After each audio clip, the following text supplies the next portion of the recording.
It's the Black CEO Iconic 2021 conference.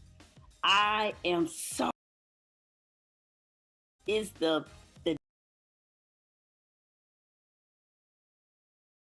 day, and I'm excited about that. I'm excited, but I am Donna Izar, and I am your host of the Unstoppable Black Woman. That's me, and we have some amazing Williams, Marcella D. Moore,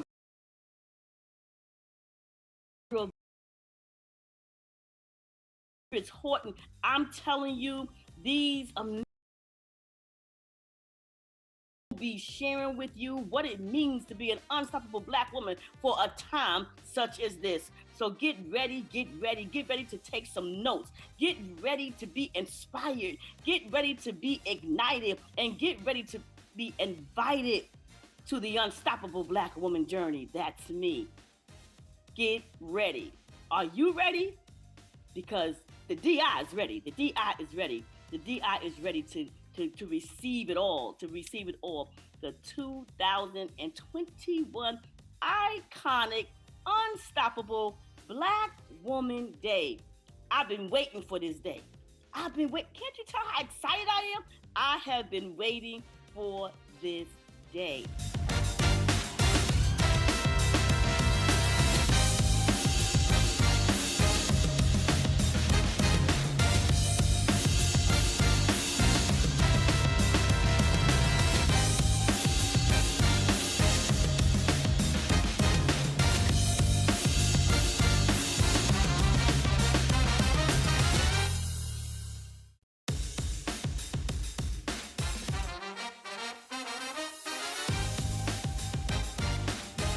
Hello everyone, my name is Pasha Carter and I want to welcome you to my training. I'm so excited because anytime I get a call from Trevor or Shay or anybody from BlackCEO, I make sure that I put my schedule in order and that I am available. Why? Because I believe in them. I believe in their cause and I'm always here to support them. So I'm honored to be here this evening with you, or this afternoon or morning, whenever you're watching this. And just to give you a little bit of information on myself, my name is Pasha Carter. I am the owner and editor-in-chief of VIP Global Magazine. We're a magazine that caters to entrepreneurs, celebrities, as well as influencers and children. So we are a one-stop shop for all the resources for you to be able to market, promote your business. I'm also a writer for Forbes magazine. I've been writing for Forbes for the past 4 years now, which has been an absolute honor and pleasure. And I've had a chance to, network and meet some of the greatest entrepreneurs and leaders in this country. And I'm also more known for those of you who are watching, as a young lady who took a $500 investment many years ago when I was 23 years old and turned it into a pretty successful business. Been blessed to earn over $10 million as an entrepreneur. But most importantly, I've taught many other people how to build 6- and 7-figure businesses directly from home. So now, here's what I want to share with you. I want to give you some real tips. See, I'm here to give you real information. Today, I want to share with you how you can get featured in magazines and how you can get on television and all of these things. I also used to own a TV network too.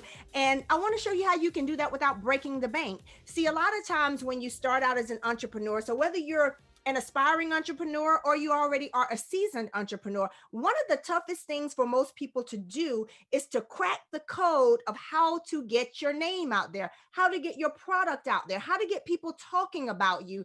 And that's one of the most important things that you can do in business. See, a lot of times I found that people will go out and they have to do what I call hunting, where they're chasing people down to buy their product, or they're chasing people down to join their program. What I'm here today to teach you is how you can just do a few things, few important things. They're very important, but a few things that people don't really teach. And I'm going to open up the vault today and give you all the good stuff and all the secrets to be able to now do some things where you can sit back and be more like a fisherman, put the bait out there, and allow people then to come to you. So if you're ready to get your phone ringing, your DMs blowing up, people emailing you and reaching out to you, commenting on your post and all of those good things for your products, your services, you're in the right place. So just give me a little bit of time and I'm going to share those secrets with you. So now let's talk about how to get featured in magazines without breaking the bank. I want to share my story with you first. When I first started looking at getting featured in magazines, I didn't know what to do. So I did what most people do. I started Googling PR agencies and this, that, and the other. And I found that many of them were honestly, some were great, but a lot of them were just a lot of talk. You know, they talked about what they were going to do and how they were going to get you featured. And then I started researching and, reaching out to some people that had been with these agencies or these individuals. And I found out that a lot of them weren't getting what they wanted. So I took put the ball in my own hand and said, let me just try to figure this out and see what's going on. So I'm going to give you tips on how I've been able and been blessed to have been featured on ABC, NBC, Wall Street Journal, Forbes, you name it, Sheen Magazine, Rolling Out Magazine. And from there, I've gone on to start my own magazine where now I'm the person that's able to feature and highlight individuals. So I'm going to give you everything that I did. So you want to take some notes and you want to make sure you don't miss these bullet points that I'm giving you. Number one is you want to build your credibility. Now, that's very important. And that's one of the things. How do you build your credibility? Whether you're a new entrepreneur or you already are out there, how do you really build that credibility? You've got to get other people talking about you. One of the biggest things that most people don't do, and they miss the boat on this, is so simple. Get testimonies immediately. When someone tries your product, have them do a testimony and just send you two little sentences or a quick audio snippet or a quick video, whatever you want to do, and take those testimonies and just start collecting them. Because trust me when I tell you, you're going to be able to utilize those testimonies for a long time and they will go a long way. So you've got to get people talking to you, talking about you. You've got to get your customers talking about you. And then you've got to get the media talking about you. You got to get your other colleagues that are out there that are in your space talking about you. So how do you do that? The first thing that all of us need to work on is you've got to work on getting what I call your as seen on. If you've ever gone to the internet and you see someone's picture and all of a sudden you see as seen on and you see all of these little logos, you may see Forbes, you may see Wall Street Journal or Yahoo Finance or all the different ones that have that third party documentation. You want to make sure that when you post your photos on social media or your signature in your bio, you want to make sure that you have those and that it's authentic. That's important. So you've got to make sure it's authentic and you've actually been on those places, because I have seen some people who have done it the other way and it did not turn out well for them. But here's the great news for you. That's not difficult to do. I'm going to show you how to do that. And you don't have to worry. Before this training is over, you'll know exactly how to get featured and as seen on and in these different magazines and publications. So one of the other ways to build your credibility is you want to make sure that you start out by you can get featured on blogs. You can reach out to people who have blogs. And then what starts to happen is, like, for instance, you can reach out to me. I have a blog on with our magazine. Sometimes if people aren't writers or contributors for our magazine, we'll feature them in our blogs, but there are many other blogs. So find your space. So let's just say you're in health and wellness, or you have a makeup line. Start looking and Googling all of those blogs that are specific to your niche. So if it's makeup, you find all the bloggers in makeup. If it's a flower business, or if you have your own course, you want to make sure that you're reaching out to people that are in your space, your avatars, those people who are looking for you. They're looking for you. They just need to find you. You start reaching out to all of those individuals, because here's the thing that most people don't know. People who are bloggers, they get tired of writing everything all the time. So they're always looking to feature great stories. So if you can come up with that great story for someone to be able to post on their blog and highlight you, then it makes it easier for them, but it also gives you that credibility. So you want to make sure that you start reaching out to those individuals first that have those blogs in your niche. And if you're an entrepreneur, you could definitely reach out to myself, and I will definitely help you get featured on my blog and many other blogs. Now, the other thing that you want to do, number 2, is you want to find and write down all of the magazines that are your goals, #goals. So now how do you do that? You start Googling and you say, okay, what magazines do I want to get featured in? whether it's Black Enterprise. I was just featured in Black Enterprise recently. That was one of the magazines that I always wanted to be featured in. I've been featured in many magazines, but here's the thing. I didn't start out that way. I started out with the smaller magazines, some of the smaller magazines. So here's the way you work your way up to the big magazines. Start out with the small magazines and start reaching out to the editors, start reaching out to those individuals. And if they have a, of course, they, not if they, on their website and their social media, start leaving messages and saying, hey, listen, my name is so and so, I am the owner of this company, and this is what makes us unique, this is what we do. I would love to get information on being featured in your magazine or doing an ad or something like that. And you'd be surprised how people will start reaching back out to you. Guys, some people tell you to go out and pitch people all the time. And I will tell you, I've never really taken that approach. It's antiquated, it's old, and a lot of times it's overlooked. I've learned to build relationships one by one and open up doors based on a few doors that are open. So let me give you an example. When I first started getting featured in magazines, I would call an editor or and get in touch and build a relationship. And even if that's the next thing, even if in the beginning you have to pay to play. So what I mean by that, there's some smaller magazines where it may cost you, or and most magazines, it's going to cost you a lot of times to get featured, whether it's ad space, editorial, or what's called an advertorial. An advertorial is like a story on you, and these are the best ones. It's a story on you, but that story looks like an interview, but it ends with a link to your product or a link to your course or whatever it is that you're marketing. So it's a great story where someone features you in their magazine, but now you're able to click a button and all of that traffic now goes to your website. Now that is the best money that I've ever spent. And so when I first got started, I would reach out to different magazines, and whether it was a couple thousand here or whatever there, I would reach out to these different magazines and get featured or get put on the cover or have a feature story inside the magazine. Then I would share that all on my social media. And here's what would happen. I found that that is the best money I've ever spent versus just going out and buying ads or going to some random site and trying to post something and figure out how I can get it. Because here's what happens. All of their traffic now becomes your traffic. So those magazines that have established traffic, then what starts to happen is all of that traffic that you pay for to be in their magazine, to be featured in their magazine. And then like if you have someone like myself where I just launched our magazine and now we're doing a lot of press behind our magazine. So now we have an issue that just came out. We're a quarterly magazine. So it's going to be pressed for 3 months straight that are backlinks to every single person that's featured in that publication. So they're going to have press from all of the major outlets. And it's just a consistent push for press that goes back to every single person that was featured in the magazine. And that could be you, whether with any magazine. So first thing you got to do is start again, look for all the magazines that are in your space. So if you are let's say you're in the makeup business, you want to look for magazines that deal with makeup, skincare, moms love makeup, women focused magazines. You want to look for all of these type of magazines, and then you got to learn how to take what you do and put a twist on it. Because see, here's the thing. If you're into makeup, you're just not a makeup company. You're now an entrepreneur. So then you start looking for magazines that are about entrepreneurship. So you take that story of makeup, and instead of just focusing on selling your product, now you tell them how you started your business. How did you create your makeup line?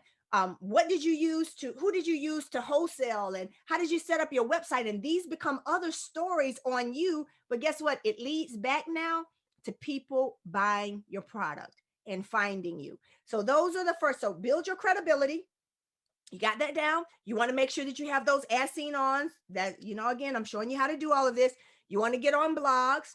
You want to make sure that you find magazines, write them down, every magazine you can think of. And here's the thing, guys, don't let fear stop you. Don't be afraid to reach out to people. The worst that can happen is they don't respond, or they say, no, they're not interested. But guess what? What's the best thing that can happen? You can start out small and you can start getting featured in all of these different spaces, and the whole world begins to know who you are. The other thing, number three, is don't be afraid to pay to play. You know, if you Google it, they say the average cost for getting featured in a magazine is from 500 all the way up to 20K, guys. So it's not cheap. It's dependent upon the size of the magazine, whether it's a local magazine, national magazine, where are they, what is their reach, and all of that kind of stuff. So depending upon who you go to, it can cost anywhere on the low end, a few $100s, on the high end, you know, very costly. So that's why I say, if you start out small, if you don't have that big budget, it's okay. Don't even get caught up in that.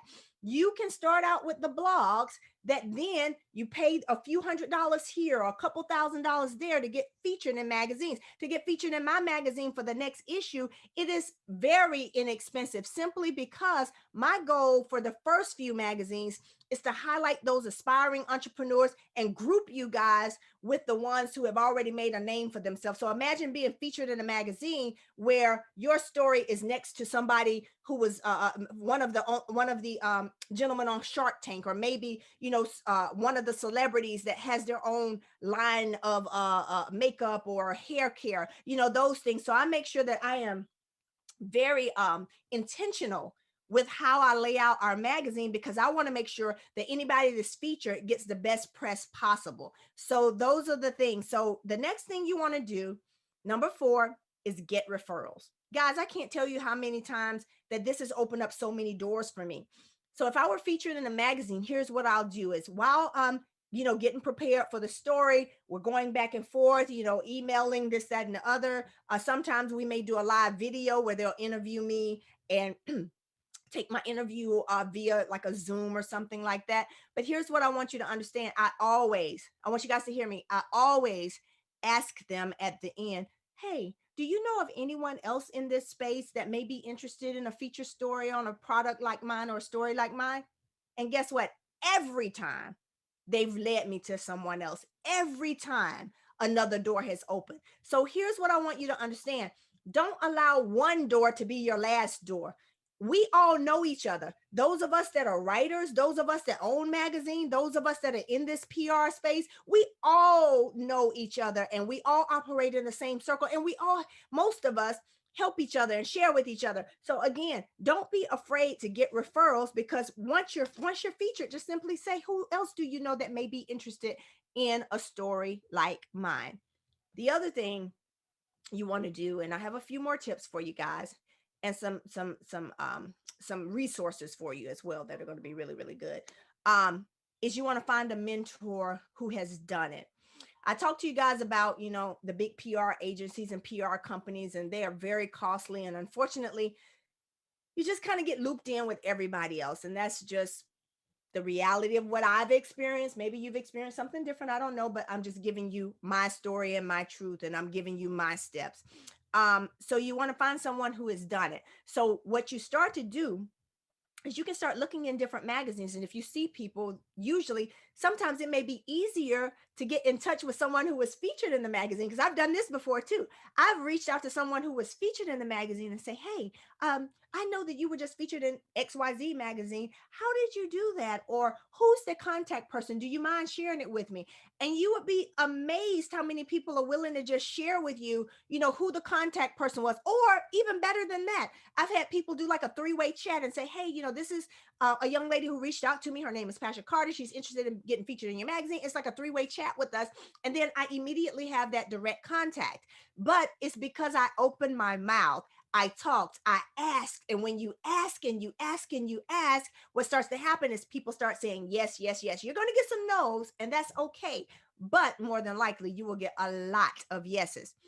Now, I want to give you some important tips that are very important to making sure that if you're selected to be in a magazine, you want people calling you back. Most magazines that I've been featured in, they'll call me back on other issues if they do a special issue, or if they do another issue. And let me tell you why. There's secrets to that too. The worst thing you can do is reach out to a magazine, and then they say yes, and they ask you for certain things and you're not ready. Let me tell you why. Magazines have deadlines. Magazines want to get it right. And in order for you to be that customer that they want to tell their friends about, that they want to highlight. There's some things that you want to make sure you do. Number one, you got to have great photos ready, guys. You got to have great photos that are high resolution. And if you don't know what high resolution means, Google that, talk to a photographer. It's easy. That just means highest quality, because when you, the most important part of a magazine are the pictures. So when you have great pictures, they want to put you on the best pages. They want to see you on the back cover, front cover, or as one of those feature stories. Now, not just a great headshot, but you want to have some good lifestyle photos too. Maybe some photos of you at your desk or outside with your family or in the middle of doing your work or whatever, kind of like, influencers have on Instagram. So you want to make sure that you are photo ready, and you take those photos, and here's what you do. You create a Dropbox folder that's ready to go. And inside that Dropbox folder, you want to have your photos ready. You want to have your bio ready. You want to have a press release ready. Now, listen, if I'm going too fast and above you, I'm going to help you, and I'm going to show you exactly how to get all of this done for literally hardly anything. Okay. Are you guys ready for this? Dropbox costs maybe $10 a month or something like that. And all that is a software or an app where you can upload high resolution photos off of your, and you'll just send a link to someone and you'll be able to send that link and everything is in there. Now, let's talk about your press release.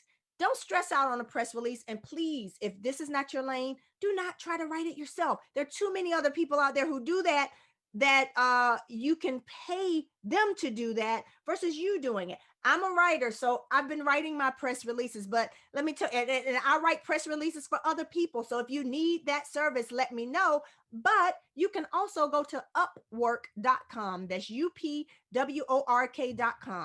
and put in that you're looking for someone to write a press release. You can get a press release written for you that is a stellar press release. So whether you get it through me or through Upwork or anybody else, just get it done and make sure that it sounds good and it hits all the right and the most important points. Okay. So you want to make sure you have that press release ready. The other thing is, when you're featured in a magazine, and you're especially in the smaller magazines, the most important thing you can do is share those links. The magazine will highlight you and feature you, but let me tell you how to get them always coming back. If when you're featured in their magazine and they start to see that you are sharing it, because they put so much work into their magazines, that if they highlight you and they feel that you're only, wanting to use their following, but you're not posting, you're not sharing, you want to make sure that on all your accounts, your Twitter, your Pinterest, your Instagram, excuse me, your Twitter, your Pinterest, your Instagram, your Facebook, and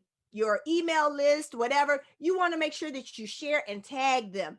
I always would share the magazine and tag them in it so that they could see. And then in the comment section, guess what would happen? They would reply and say, "Oh my goodness, Pastor, it was such an honor to feature you, da da da da da." So you want to make sure that you're consistently sharing once you're blessed to be featured in some of these magazines. The other thing you want to make sure that you're doing is, you want to make sure that you're building relationships, guys. I can't express this enough.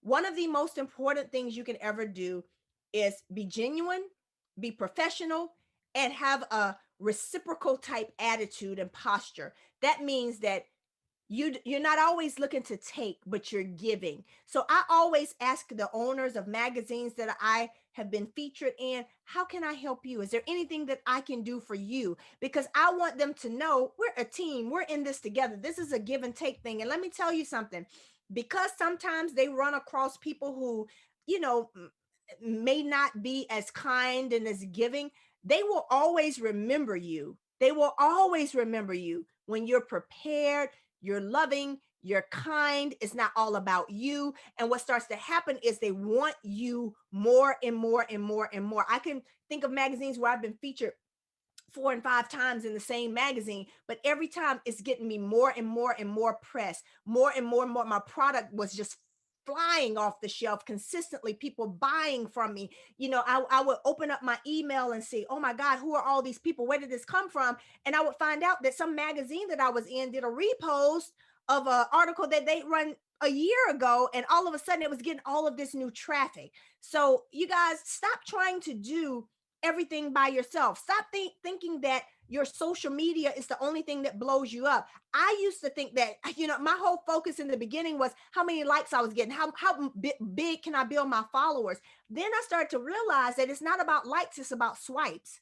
It's about how many people are buying your product, how many people are reaching out to you. And when I learned that magical ingredient, my business was on autopilot. It was on autopilot. So now what happens is you'll do one of these magazine articles, and what starts to happen is all of a sudden you start getting all of this new traffic to buy your product, buy your courses, or reach out to you to be on speakers on different platforms and things like that. And it opens up so many doors, guys. So listen, let's see if there's anything else that I forgot.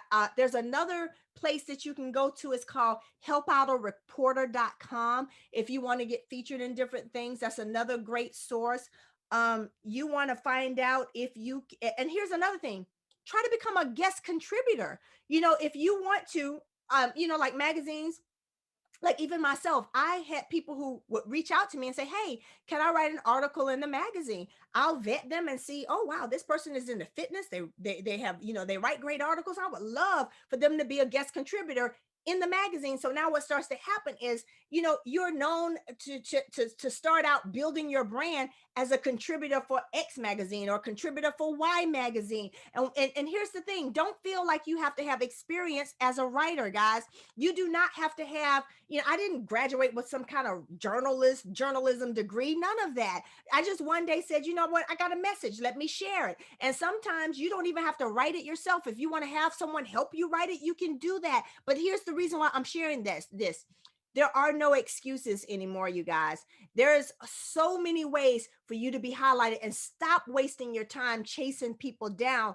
Learn the art of attraction marketing. The best thing you can do is sit at home in your office with your pajamas on and have the world coming to you and looking for you, because you simply put the right message out with the right people. And so, guys, I'm going to close with letting you know, listen, I've been able to, over the past several years, build very successful business. And I was very intentional about the businesses that I built. Every single business that I have is what I call passive income. That simply means I don't want to have to work for, exchange hours for dollars. Everything I do now is digital. So I want to make sure that if I invest in something, it's a digital business. So, everything that we do is like online, and we want to make sure that we teach you guys right now, with everything going on in this world, you got to figure out a way to get people coming to you. And when I say coming to you digitally and virtually, and you don't have to break the bank to do that. So again, if you want to get featured in a magazine, reach out to me at vipglobalmagazine.com, or you can email me directly. Hey, you can email me at editor@vipglobalmagazine.com. Tell me your story, what your product may be. And guess what? I'm the kind of person where I don't want you just featured in my magazine. I want to open up the door for you to be featured in 5 to 10 other magazines of friends of mine who also have magazines. And anybody will tell you, if you've been featured or on anything I've ever done, I'm always going to open up my Rolodex and my connections to individuals, because it is so important that we support each other and that we share with each other, and that most importantly, we celebrate and highlight each other. So you guys, listen, I hope you got a lot out of this training. It's been a pleasure speaking with you. It's always an honor to be associated with such great individuals as the ones that you have that are a part of this conference/summit. So you guys, go be blessed, but most importantly, take action. Don't let this be another training that you just listen to. Don't let this be something where you wrote notes and you're going to slide it under your bed. No, if you're ready to take your business to another level, reach out, do the steps, make it happen, and we are all here for you. So God bless. And you guys enjoy the rest of the conference. My name is Pasha Carter. And again, it's been a pleasure speaking with you this afternoon or morning or evening, whenever you're listening to this. God bless everyone.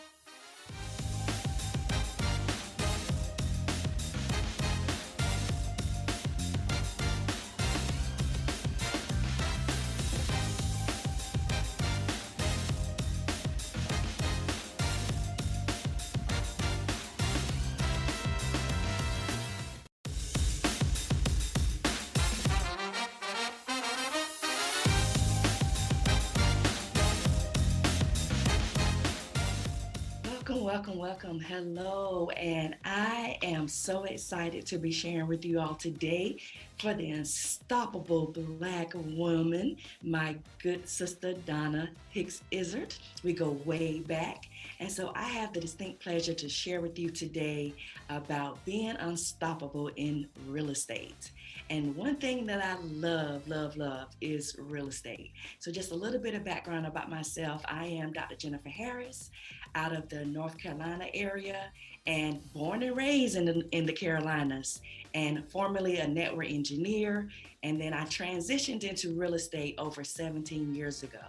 And one of the things I love about being unstoppable is that I'm going to share with you some tips and actually some pointers about how and why I have been unstoppable in real estate and how you can do the same. So note takers are money makers. So get your pen and paper out. I've got some notes down with myself that I want to share with you. So get your pen and papers out and let's get started. So first of all, you are listening to the Unstoppable Black Woman Day. And being unstoppable is going to require you to have certain traits, okay? So one of the first things is having a winning mindset. Yes, being unstoppable is going to require you to have a winning mindset. Now, this goes actually back to my dad. My father, he was my first coach. He actually threw me into what is called T-ball. I know many of you may not even know what that is, but T-ball is where I was about 4 or 5 years old and he made me play sports. But not only was he my coach, but he taught me how to have a winning mindset. Now, mind you, I was probably about yay high being 4 or 5 years old. But the one thing he told me was that Jenny, he would get down on my level and he would call me Jenny. I'm not going to tell you what his nickname for me was, but he would call me Jenny. He would say, "You are a winner. You are phenomenal. You can do this." And for you to do what it is that I called you to do and that God called you to do. And even from the age of 3, 4, 5 years old, my dad would put in me and instill in me about having a winning mindset. Now, no matter wherever you are or whatever you decide to do, you too have to have a winning mindset. And a winning mindset is going to cause you to be strong. Not only that, it's going to cause you to be unstoppable, but it's also going to cause you to be courageous. So having that winning mindset, no matter if you're changing careers, if you're starting your business, if you're jumping into real estate like I did. So being that winning mindset that my dad instilled in me, being a young little girl, especially in the South, and as a Black girl in the South, he actually wanted to instill in me to whatever you set your mind to, you can do. But not only that, wherever you are in life, your mind got there first. And that's what a mentor of mine taught me. But the thing that my dad also taught me was that not only was it going to require a winning mindset, but it was also going to require me to set my goals and focus. So a winning mindset is going to also put you sky levels ahead, right? And when you upgrade your mind, you actually you upgrade your life, you start to upgrade, whatever it is that you desire to do. So having that winning mindset is number one with becoming unstoppable. And that's what I took into jumping into real estate. I decided to become unstoppable in real estate by taking that same winning mindset and transitioning from being a network engineer into real estate, and my business just skyrocketed. So another thing about the reason why I am unstoppable in real estate is because I am focused. Focus. So you have to get focused, you have to stay focused, and you have to consistently be focused. Be focused on what that goal is. Be focused on what that dream you have. And so just like a racehorse, when you think about a racehorse, and I think about someone that is focused, you talk about being laser focused. So think about a racehorse as they're going down and they shot out, in that, and they have all of these other horses. They don't look to the left, they don't look to the right, but they stay focused. And focus is following one course until successful, right? Follow one course until successful, because there's so many different distractions that can come your way. There's so many different things that can try and stop you. But when you are unstoppable, you are focused. So maybe you're focused on building your business right now. Maybe you're focused on your career. Maybe you're focusing on getting out of debt. Or maybe you're even focused on, starting a family or raising your family. Or maybe you even focused on getting that degree or going back to school. Whatever that is, that focus is, you too can be unstoppable. But it's going to take a winning mindset, and it's going to take for you to be focused. So write down those goals, write down those streams. It's like I was focused on transitioning from engineering into real estate. And so I had to focus on passing that test, that broker's test. I had to focus on getting those particular skills, but I also had to focus on myself. And I knew that journey was going to be ahead. So whatever journey that you have, just know that you have to focus. So another thing I want to tell you about being unstoppable is to be determined. Yes, I am determined. I'm an unstoppable Black woman, and I'm also determined in real estate. Now, I was determined, number one, to pass that real estate test, but I was even more so determined to get out of engineering. Now, I love the people that I worked with engineering, but the thing that I did not like was that I did not control my time. I did not control the amount of money I was able to make. And on top of that, when I looked around, I was the only, sometimes female, a lot of times female, but also I was the only Black woman that was even in a lot of those engineering departments. So I was determined to set my own schedule. I was determined to pass that real estate broker's test. And I was even more so determined to make the amount of money and income that I desired to make and that I wanted my family to make. So you being determined is going to also require you to be focused, have that winning mindset, but also be determined. And just like I was determined to help hundreds of families to get the keys to their American dream, I was also determined to say, you know what? We too can have a piece of the American pie. We too can invest in real estate. I too am determined to get out of debt. So maybe you're determined to do that. Maybe you're determined to save for your car. Maybe you're determined to go back and get your education. So I just want to tell you something real quick. My mother, she was an educator and a school teacher. And the thing that I loved about my mom is that I saw her focused, I saw her winning desire and mindset, but I also saw her determined to get her degree before she left this earth. Yes, she got her degree. She graduated because she had to stop, from having kids and getting married and all.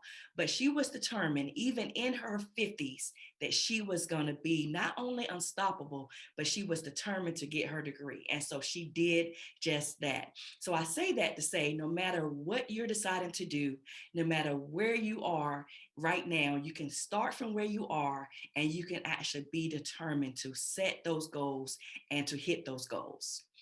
Another thing about being unstoppable, and the reason why I'm unstoppable in my career in real estate, is that I have the right skills. Yes, I have the right skills. And they say it's the skills that pays the bills. Let me repeat that. It's the skills that pays the bills. So no matter what skill set you get, you will always have that. And that's the two things that my dad taught me, was mindset and skill set. So think about this for a moment. You go, you get an education, or you actually have a trade or a skill. When you actually get that skill, no one can take any of that away from you. So I was not only determined to be focused, but I was determined to have the right skills. I was determined to get the right skills when it came to negotiation on contracts. I was determined to get the right skills when it came to people skills and working with people. I was determined to also, have the right skills in social media and marketing. So all of those skills have caused me to be unstoppable in real estate, but also unstoppable in business for over 20 years. And when you get the right skills, No one can take that from you. So right now, if you were to drop me into another country, another town, somewhere where I've never been, those same skills that I'm telling you today are going to be the skills that I can get right back on top. You can lose it all today, but those skills that you have, that you put in yourself, not only that, but that you invest in yourself, those skills are going to actually require you to be right back on top. So having a winning mindset, being focused, being determined, having the right skills. And there's a few more that I want to give you, which is I am not afraid to invest in myself. Yes, you have to invest in yourself at the level that you expect results. That's one of the things that my mentor taught me. And not only that, you have to invest in yourself, because when you invest in yourself and you invest in your business or you invest in your family, you're taking a chance on you. So there's no better return on investment than investing in you. So investing in yourself is going to require you to make some changes. It's going to require you to invest some time. Everything is not free 99, right? Oxygen may be free, but they even starting to charge for that. So you have to invest in yourself. But not only just invest in yourself, but just know that that's a long-term investment that you make.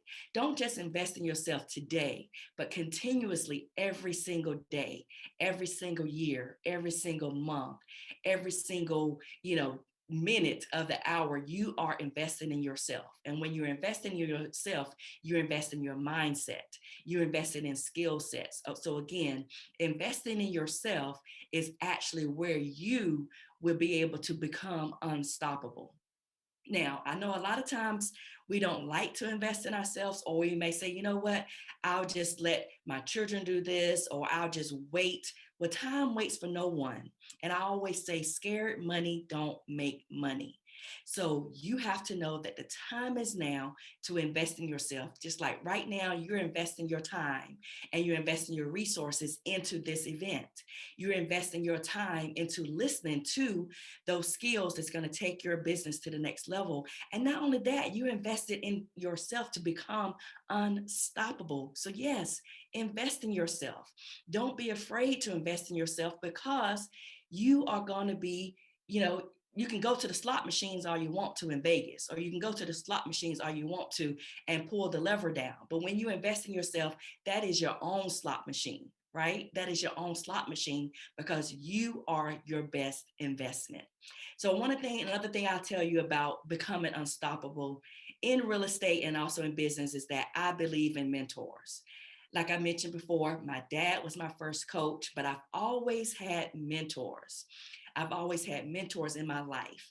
I've always had those that were willing to pour into me because I invested in myself, but I also learned to know that I believe in mentors.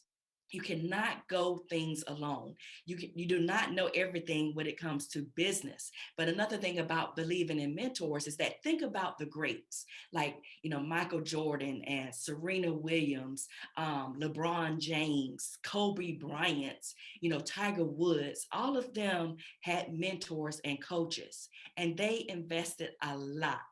But now look at where their careers are. They're on top of their game.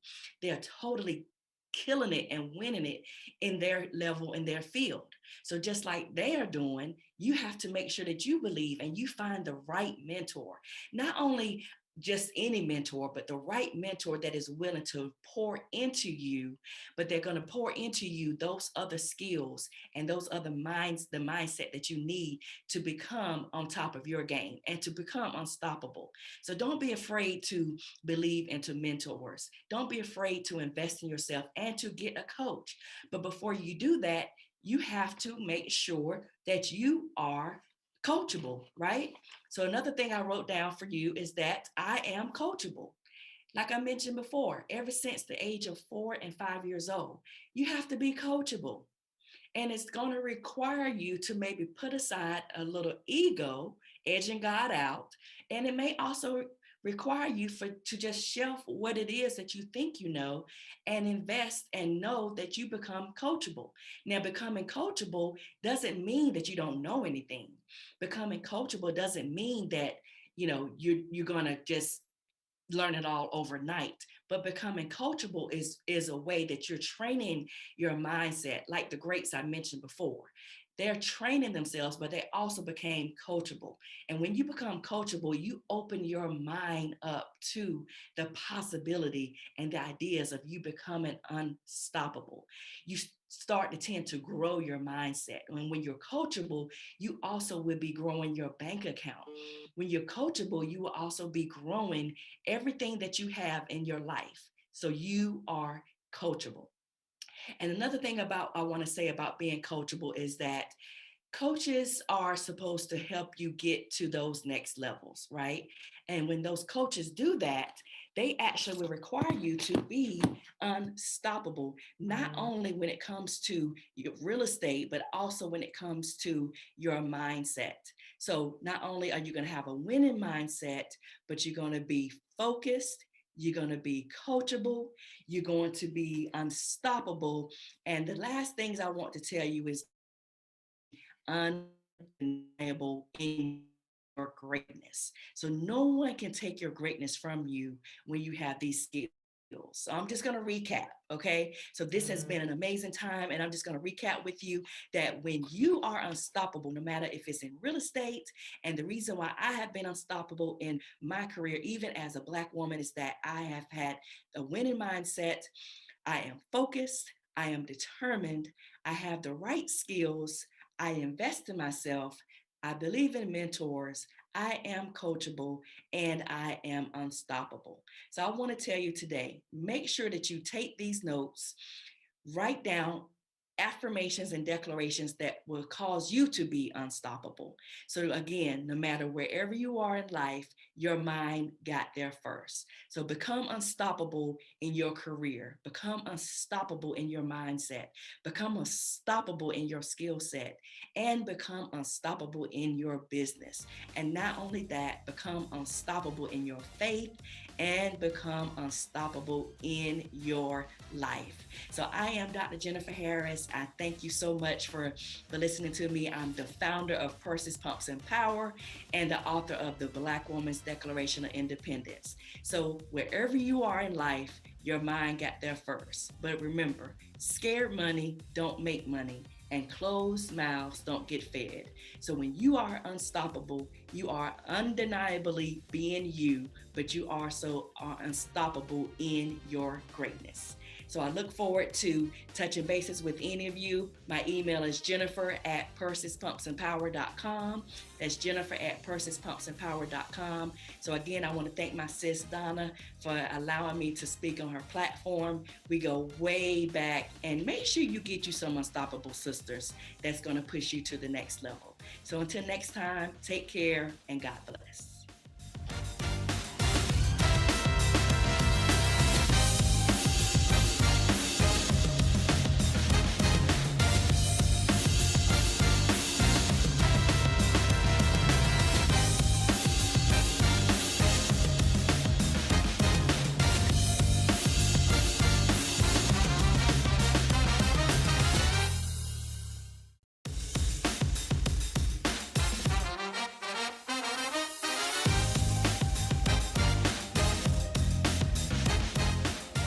Hello, this is Marcella D. Moore, also known as Cella D, and I am so excited to be here with my sister for the Unstoppable Black Woman's Day on this amazing platform. Donna, you are amazing, and you are such a good steward over the gift that God has given you, and I am so happy to be partnering with you on this journey and able to do life with you. I'm excited about what God is doing on this platform for today, but not only this, but I'm excited about everything that God is doing and will continue to do in your life. You have a heart for people, you are genuine, you are authentic, and I thank God that we are sisters.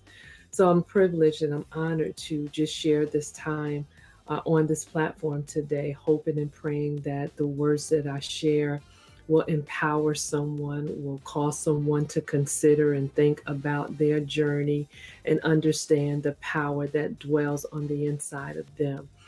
I remember maybe about 20 something years ago.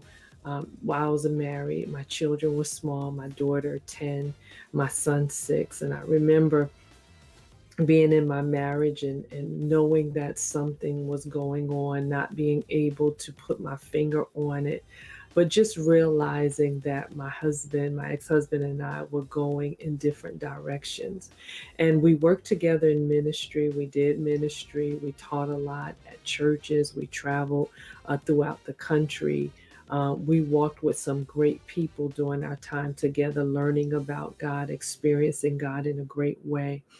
But when my marriage began to break down, and back then we really didn't talk about a lot of different things. We did not voice how we were feeling. And I was always taught that my job as a woman was to cover and protect my husband. So on the inside, I was dying on the inside, and I really did not share with a lot of people the pain that I was experiencing because of what was happening. And I remember many a times through while we were breaking down, we were still going and traveling and speaking and just being in the atmosphere with so many great people. And I was hurting on the inside. My heart was crying out. Tears were flooding down my soul. My heart was hurting. In days it felt like I was just being stabbed in the heart, and no one saw me. I would go and I would smile and I would be kind and I would help those who were hurting and I would speak life to them. But then when I would go sit in my chair or I would be at home all alone after I put my children to bed, I just kept asking God, why? Why is no one seeing me? Why can't anyone walk up to me and speak life to me like I speak to everyone else? Why no one sees my pain? What is going on? And I remember day after day just feeling overwhelmed and feeling sad on the inside and on the outside smiling. And in addition to my marriage at that time, I worked for a Japanese steamship line. I was an account executive. So I went to see customers all the time, taking customers out to dinner for entertainment, spending a lot of time with them, talking about their families, smiling on the outside, but yet dying on the inside. And every single time I came back into my community, I came back into my culture and the people that I was around, I still had this cry on the inside, as if I was a little girl sitting in the classroom, raising my hand saying, see me, or I have a question and I need an answer. And I just did that for so long. And I cried and I just went through. And I realize now, as I look back, that a lot of the pain that I experienced during that time was simply because I was looking for someone to rescue me. I was looking for someone to come and make it all better. I was looking for someone to come and just do whatever they could do to just take the pain away. Until one day, I never forget, I was in my bathroom at my house. My bathroom, I had this huge bathroom that I loved dearly. And it was huge. 2 sinks in the bathroom, huge bathtub, a separate shower.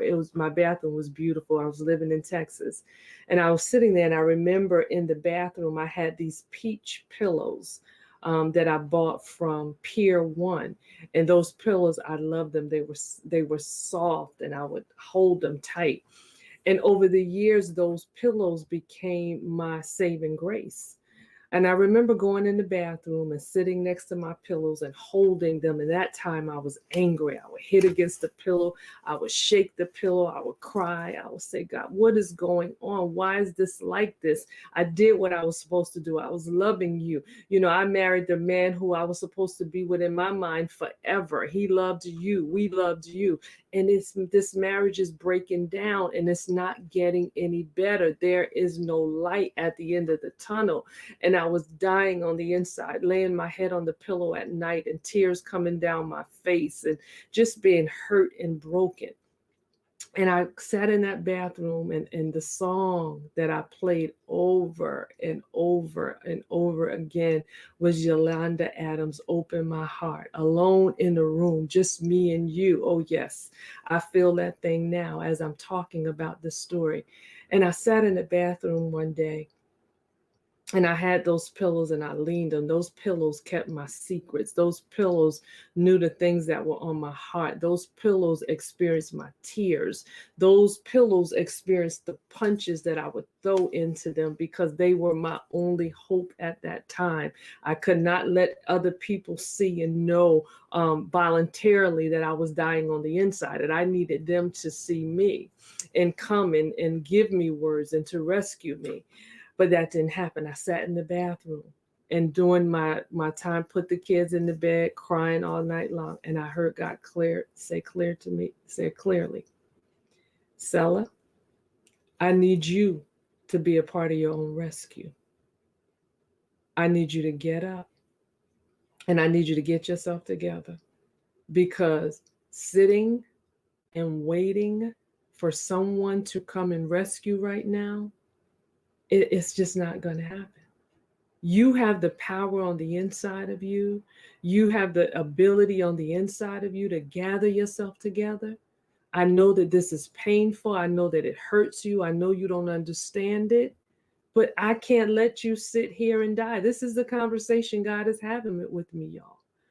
And from that moment in there, I got on my face and I cried. And I said, God, if you give me the strength, I will become a part of my own rescue. If you give me the strength, I choose to be a part of my rescue. And from that day, I realized that single, married, whatever, friends, no friends, community, no community, that I had to understand that God has given me an ability to become a part of my own rescue.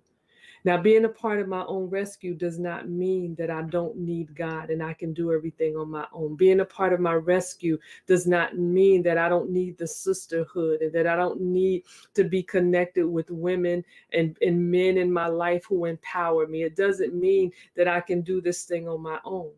But what it means that when I go through things and I experience things in this world and in this earth, I cannot sit and literally wait for someone to come and make it right for me, because God has given me the ability to do it myself. And so many times, especially women, and today I am talking to women because we're talking to unstoppable Black women. And I want you to understand this. Many of you feel stuck. Many of you feel like you are lost and you don't know which way is up. You don't see any light at the end of the tunnel.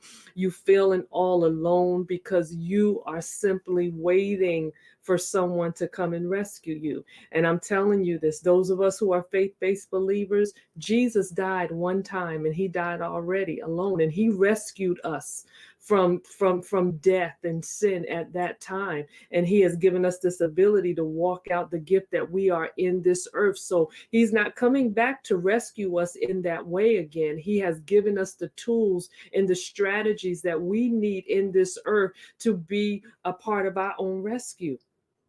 And being a part of your own rescue means that you are not going to sit and wait for anyone to come and validate you. You are not going to sit to wait for somebody to come and affirm you. You are not going to sit and wait for somebody to make it all right. You are going to get up from where you are, and you're going to embrace the gift of who you are, and you're going to become a part of your own rescue. I remember as a young girl, and I'm telling my age, and I'll tell it, I'm 57. And I remember this cartoon, and it was called Underdog. And Polly Purebred was the other little dog that when she got in trouble, she would stand on the corner and she was saying, "Where, oh, where is my underdog? Where, oh, where can he be?" And Underdog would show up and he would rescue her. Just like with Popeye and Olive Oyl. When Olive Oyl found herself in the trouble, Popeye took that can of spinach and he'd eat that spinach up and he'd come and rescue her. But baby, I need to tell you today, Underdog don't even remember that he used to be a superhero. Popeye, long gone, retired. Matter of fact, I made a call at one time and I called the super friends. I called Batman, Wonder Woman, Superman, made a phone call to all of them because I wanted to see, I wanted to make sure that I was on point when I was saying that nobody coming to rescue you but you. And I asked them if they were available to come and rescue you or rescue me whenever something happened in our lives. They're not available.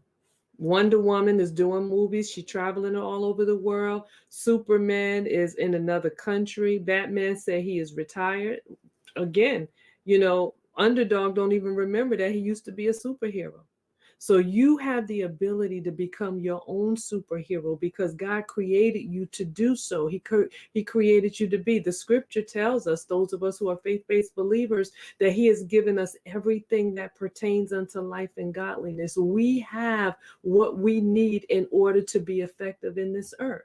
So whether you are single, married, divorced, children, no children, whatever your status may be, you do not have to remain stuck in wherever you are, whether it's a job, you're uncertain about what God has called you to do, you're uncertain about what he has called you to be, and you feel like, you know what, if somebody would just come, if somebody would just show up and rescue me, if somebody would just show up, then I will be all right.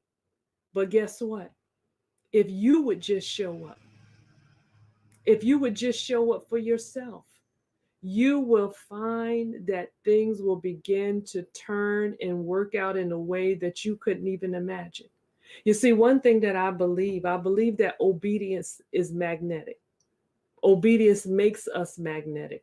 And if you know anything about a magnet, when it's around other things that can be attached to it, when that magnet comes, everything just starts gravitating towards that magnet. And when we get up and when we get in movement and we begin to walk the way that God desires us to walk, and sometimes you won't know if you should go to the right. You won't know if you should go to the left. You won't know if you should stand up or sit down or roll over or cross. But the fact that you're moving, the fact that you're in movement, God will allow the things that you need in your life to come towards you. That's the beginning process of becoming an unstoppable Black woman. You see, because when I made a decision that my husband said to me, my ex-husband said, I don't want to be married anymore. And I spent so much time trying to change his mind and make him say, look, feel a different way. The moment that day when I sat in that bathroom and God spoke to me and told me to be a part of my own rescue, baby, it was on. I loaded up a 17-foot trailer, loaded up my house. I was living a life in Texas, but realized that in order to get my peace, I needed to be a part of my own rescue and come back to where my family was. Loaded up that truck, got my 10-year-old daughter and my 6-year-old son, and we left the state. And I haven't looked back since. And because I became a part of my own rescue, I positioned myself to be at a space and place where I got my peace back. When I became a part of my own rescue, then I began to do the things that were necessary in order for me to get the peace and the joy that I needed at that time. So, baby, you have to be a part of your own rescue. You have to know that you can. And I know things feel so overwhelming at times when it looks like there is no way out. But let me tell you about the God that we serve. He is amazing. He is awesome. He is a very present help in the time of need. And if we allow him to, he will speak to you just like he spoke to me. He will show up for you just like he showed up for me. And he gave me the courage. He gave me the strength to be able to stand up as the woman that he has called me to be. And during that time, I didn't know what it was going to look like. I was married for almost 20 years. I didn't know how to be any other way. I was 21 years old when I got married. All I knew was my ex-husband and my children. I didn't know how to live outside of that. And when he walked away, I felt like I was naked on a desert island with a son in a daughter on my right and the son on my left. But I figured it out. And I was able to figure it out simply because I became a part of my own rescue. And I want to encourage you all today listening to me, whether you're listening to this live or joining us live or watching a replay, I want you to say to yourself today that today I choose to be a part of my own rescue. What does that look like? It looks like you're just not going to sit there and die, that you are going to let go of what was, accept what is, and bounce back to live a purpose-driven life, to bounce back to live the life that God has ordained for you. When you make a decision to become a part of your rescue, you no longer hold on to the thing that is no longer serving you. You say, you know what? This thing served me, and it served me while it was able to. It served me, and at that time it was good, but right now it can no longer serve me. And that's why I don't get upset about rejection. Because for me, rejection is when a person rejects me, simply they're saying to me, Marcella, I don't have the ability to serve you anymore. And then some people say rejection is protection. So if we begin to look at it like that, we will stop where we are, let go of what was, accept what is, accept the now, accept where you are right now. And then when you do that, you position yourself to bounce back, to be able to live an abundant life, a life that is filled with joy, a life that will lead you towards the purpose that God has for you. So that's why today I can say that I am an unstoppable Black woman. I can say that I am an unstoppable motivator. I'm an unstoppable life giver, because I realize that the moment I become a part of my own rescue, all of the heavens opened up and everything that I need is drawn to me. And then when I become a part of my own rescue, I begin to embrace my own journey, not desiring the journey of someone else, but saying, God, thank you for my journey. And then I can live on purpose, walking out the purpose that God has designed for me. And then lastly, I love myself to life. Loving me, not expecting someone else to. And then when you position yourself, you rescue, you becoming a part of your own rescue, and you love yourself, then that man that God has ordained to walk with you, that partner that God has called to walk with you, they will be drawn to you, and you won't look for them to rescue you because you have already rescued yourself. So I am so grateful today that I can sit here with courage, in power, with wisdom, with understanding, with the might of God, knowing that I am where I am today simply because God loves me and because I chose to become a part of my own rescue. And it feels so good.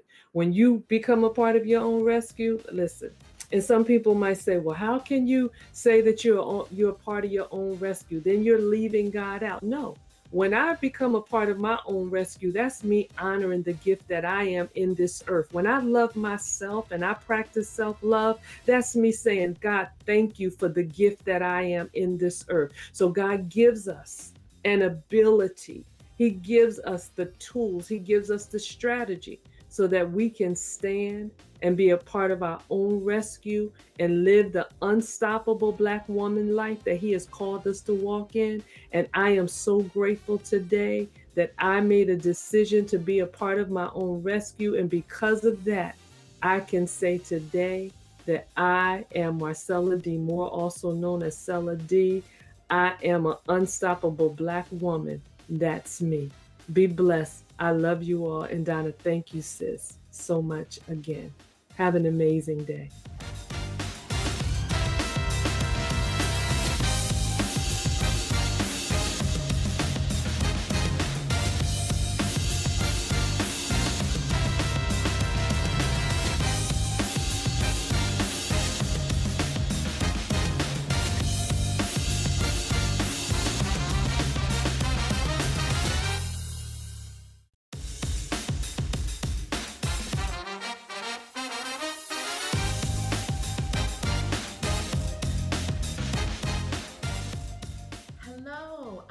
Lashana N. Williams, the Success Navigator, VP of Finance, CEO of Impact Business Institute, and founder of Busy Black Girls. I am also an author and an international speaker. And more importantly, I am an unstoppable Black woman. I was born and raised in New York City. I got my undergraduate degree in accounting, then went on to get my master's in computer information systems. I passed the CPA exam, got all of those accolades and letters behind my name. And then one day I decided to move to Atlanta, Georgia, right? To get a better quality of life, to get new opportunities, to just do better, right? And at one point, I couldn't land a job. All of those degrees, all of those accolades, letters behind my name, and I couldn't land a job. And that sent me down like this path, like, oh my gosh, what did I do? Why did I move? And I was second guessing my decision. And then I landed a temp position, just permanent, just for a couple of weeks. I landed it in a media company. And I was determined that I was going to then become full-time, right? I was on a path that I was like, I am going to be full-time come hell or high water. And that's exactly what I did. That is exactly what I did. And today I can come to you and say, I went from temp to VP. Yes, I went from a temporary employee in that company to now a VP of finance. And that makes me unstoppable in my career. Unstoppable. But it wasn't because of my degrees or MBA behind my name, or I could say, oh, I took the CPA exam. It wasn't because of any of that. It wasn't because of any of that. How many of you know that you can have all the degrees in the world, that will not land you a job, nor will it climb you up that corporate ladder? There are some things that you need to know that will make you unstoppable in your career. And these things have held true to me as I climbed each step of that ladder and went from temp to then senior, to then manager, then director, now VP. And each one of these steps has guided me along that way. And I want to share those with you because, again, we need to be unstoppable not only in life, but in our careers, in our business, where we're making our money. And these things have landed me that opportunity, have afforded me the opportunity to move from one stage in my career to the next. And so the first thing that helped me to be unstoppable in my career was knowing how and where to add value. It wasn't enough that I had this degree in accounting. Great, accountants come a dime a dozen.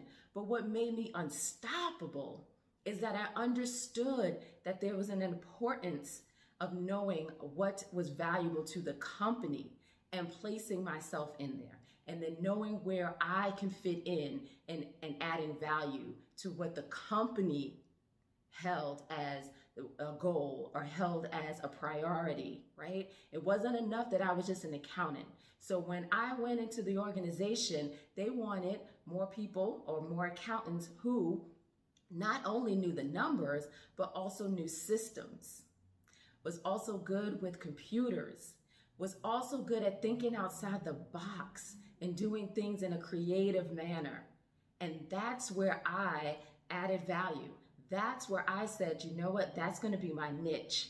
And that's what I did. And that has propelled me because I'm not just, another accountant or another financial expert. I am that person that now has that critical thinking, has that computer experience, has that project management experience, that I can say that I am different from the average and normal accountant or finance professional. So I carved out a niche in my career to where now I am looked at as that person that adds that value, that adds that particular skill set. And that makes me unstoppable. The next thing that has made me unstoppable in my career was being authentic. And when I say authentic, I mean being my true, authentic self. Creating that essence that is me and bringing that to the job. And I know some people are like, well, I can't be my authentic self. I am not saying that you have to be your full, like all of you, right? If you curse, that's great. You may not want to curse in the workplace. And if you are that person that is, you move your head a lot and you very voiceful, that's great. But what I'm saying is the essence of you. And so in accounting and finance, right, when you think of an accountant and finance person, you are thinking somebody who's straight-laced and somebody who's like pocket protector and all kind of strict and stringent and very dull, let's say. And that wasn't me. And I wanted to come and bring my full vibrant self. All of this energy that you see is what I bring to the workplace, right? I also bring my commitment to professional development. I also bring my expertise in coaching. I bring all of that to the workplace. And now I am sought after as that person who is the presenter, who is not only the presenter, who is not only the accounting and finance professional, but who is also the voice of reason, who is also going to be that person that stands up and stands out, right? Stands up and stands out. And that's because I decided, it's a choice, to bring my full self to the workplace. So I am authentic every day, all day in the workplace. What you see is what you get. And I understood that that was important because not only was that helpful for me to bring my full self, but that also allowed other people to see what I brought to the table, to see me not as just an accountant and finance professional, but also see LaShawna as a multifaceted professional. Unstoppable, right? The third thing that has made me unstoppable in my career is being an avid learner. An avid learner. I just didn't say, okay, now I went to school, I got these degrees, and that's it. No, I am always learning and growing and always figuring out what is needed for the business, for the industry, for whatever position, whatever the next position is. What do I need to learn to get me there?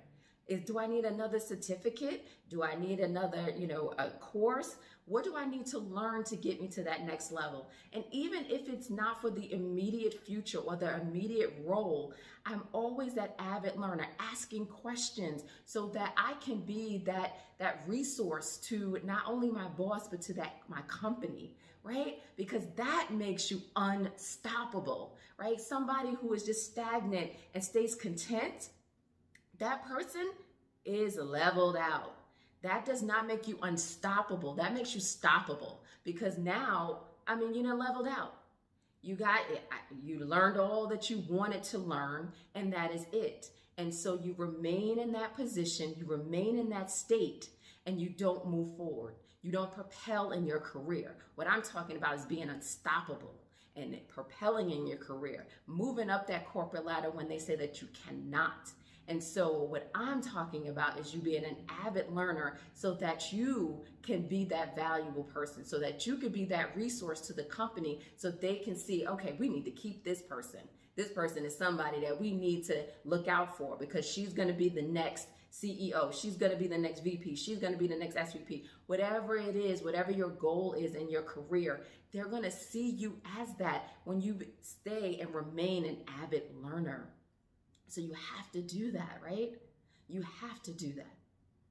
And what the other thing, oh my gosh, this was super important. And it took me a minute to understand that because so many times we learn about, oh, I need a mentor and I need somebody to mentor me. And mentors are great and they are needed.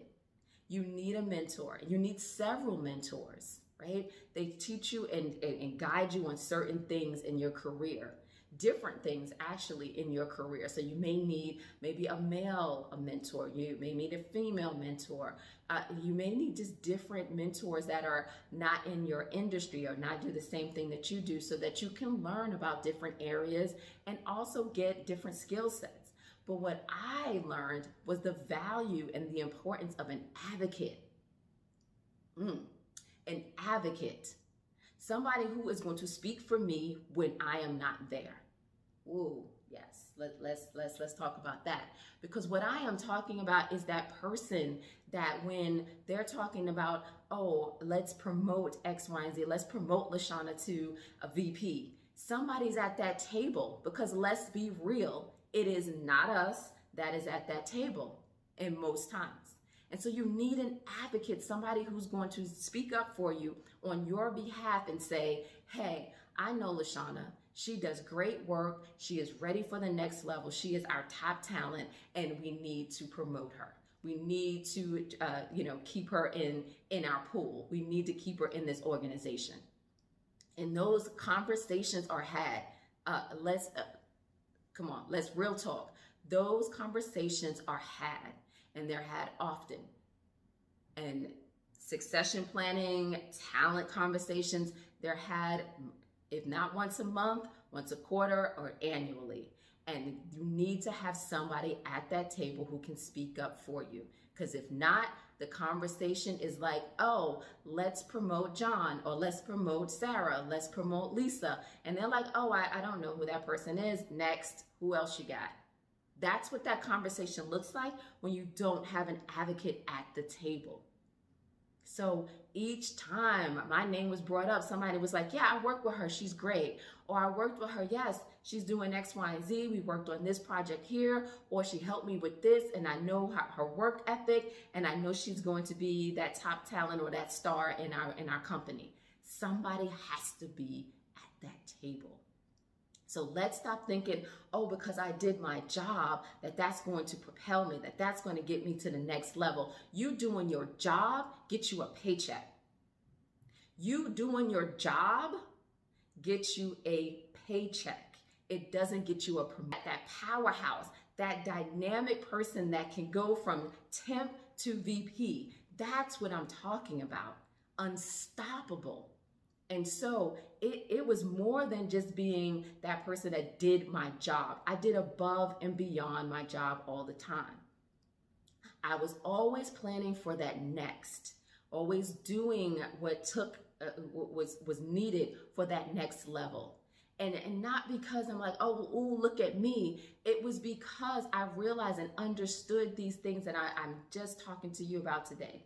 Those 4 things that I just spoke to you about, those are the things that help you in propelling your career. Those are the things that help you become unstoppable. Takes you from being stoppable and dispensable to being unstoppable.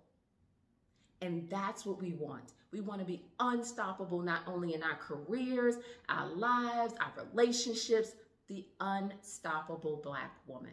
So let's go over those again, those 4 things, because I want you to hear me. And I want you to also take action and make sure that you have all 4 of these as it relates to your career. Make sure that you're on that trajectory so that you can climb that corporate ladder, break that glass ceiling, and be unstoppable in your career too. So the first thing, as I mentioned before, is adding value to the company. Do you know what is a priority in your company? What are the goals in your company? And how can you take your superpowers and place them so that you can add value to the company, right? Do you know? If you don't know, you better ask somebody. And you better make sure that you know how you can fit in there, how you can take your superpower and add value to the company, right? It's not enough that you just have all these degrees. Those are great. They sit on the wall. They look pretty. What I'm talking about is you adding value, you being valuable, being a resource, being an asset to the company that you work for, right? The second thing, authenticity. Authenticity, bringing your full self to the job, bringing your full self to the office. They're not just looking for some cookie cutter anymore. You got to stand out, differentiate yourself. And how do you do that best? Is by being your true, authentic self. Because there's only one of you, right? God broke the mold when he made you. And there's only one of you. And what I'm saying to you is if you bring that one unique person to the table, to the company, then you are actually standing out.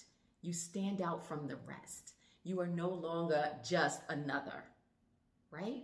So we have to bring our full selves to the workplace.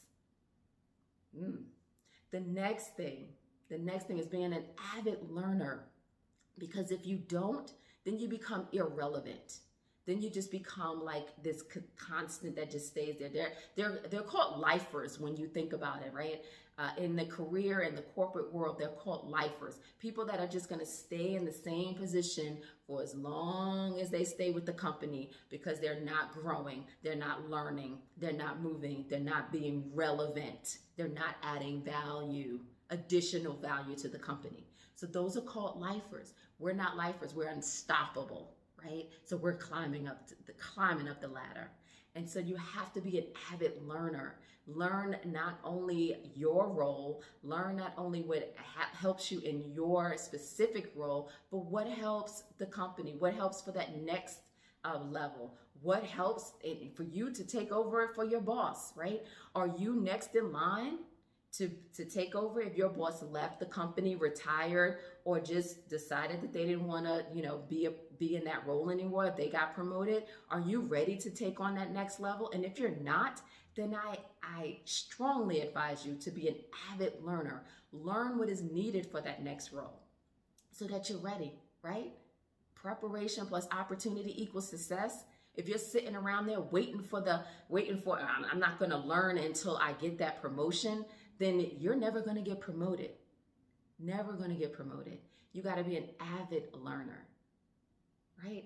And the next thing, and final thing is have an advocate. An advocate. And the way you do that is by doing 110%, being part of projects, being part of teams, committees, doing your job, and then also connecting with others within the company.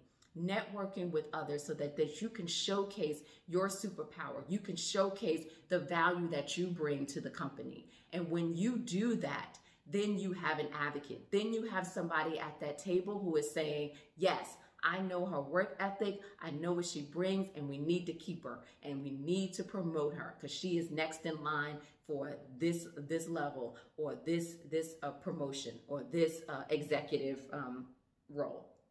So you need that advocate at the table. So let's make sure that we are doing all four of these things. Let's make sure that we are taking accountability and checking ourselves as it relates to our career. Because if you don't, then who will? Like, you are the CEO of you, right? Your career is your business, and you need to treat it as such. And if you're not taking an active role in your business, i.e. CEO of you, Inc., then who else will? And so if you don't have those four things in your career, if you don't know where you add value, if you're not being your authentic self, and if you are not an avid learner and do not have an advocate, I am suggesting that you do that today. Those are the four things that have made me unstoppable in my career. Again, I went from temporary employee, 3-week assignment, to now VP of Finance and moving up the corporate ladder as we speak. And how did I do that? Those four things that I told you about, those 4 tips, those 4 strategies that I told you, those have made me unstoppable. The combination of my superpower, the combination of my degrees, and those 4 things have made me a dynamic force within corporate America. And you can too. So this is LaShawna Williams, the Success Navigator, your unstoppable Black woman. And I am unstoppable in my career, telling you to be your best self, to be your full self, to be the self that God has created and destined you to be, and be unstoppable in your career, your life, your relationships, and in business, and in all facets of your life.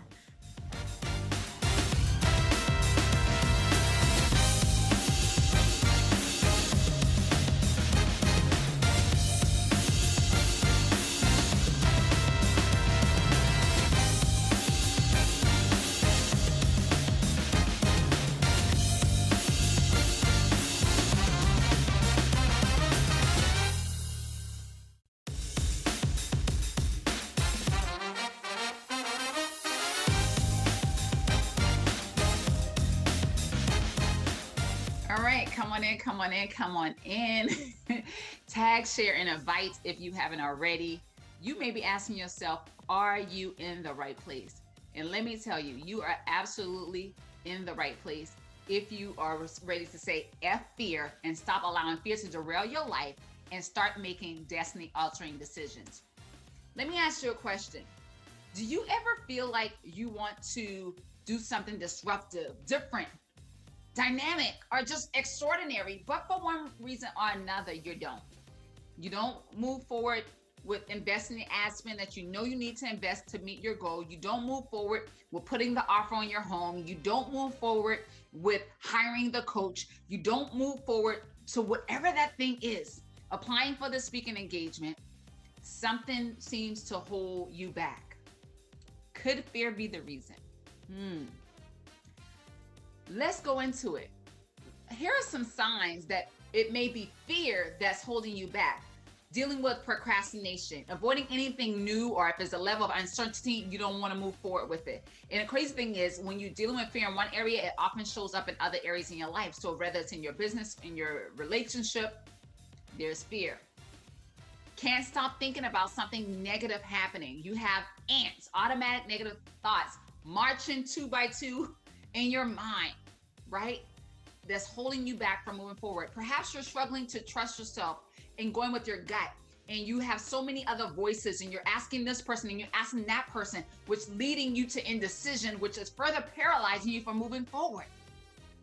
Maybe you have a feeling that other people are doing it better than you, and you're like, well, what's the point? And maybe you start looking at this person from adoration and just admiring them, and then you start to realize, start comparing yourself. Oh my God, they're doing it like this, they're doing it like that. I can't do it like this.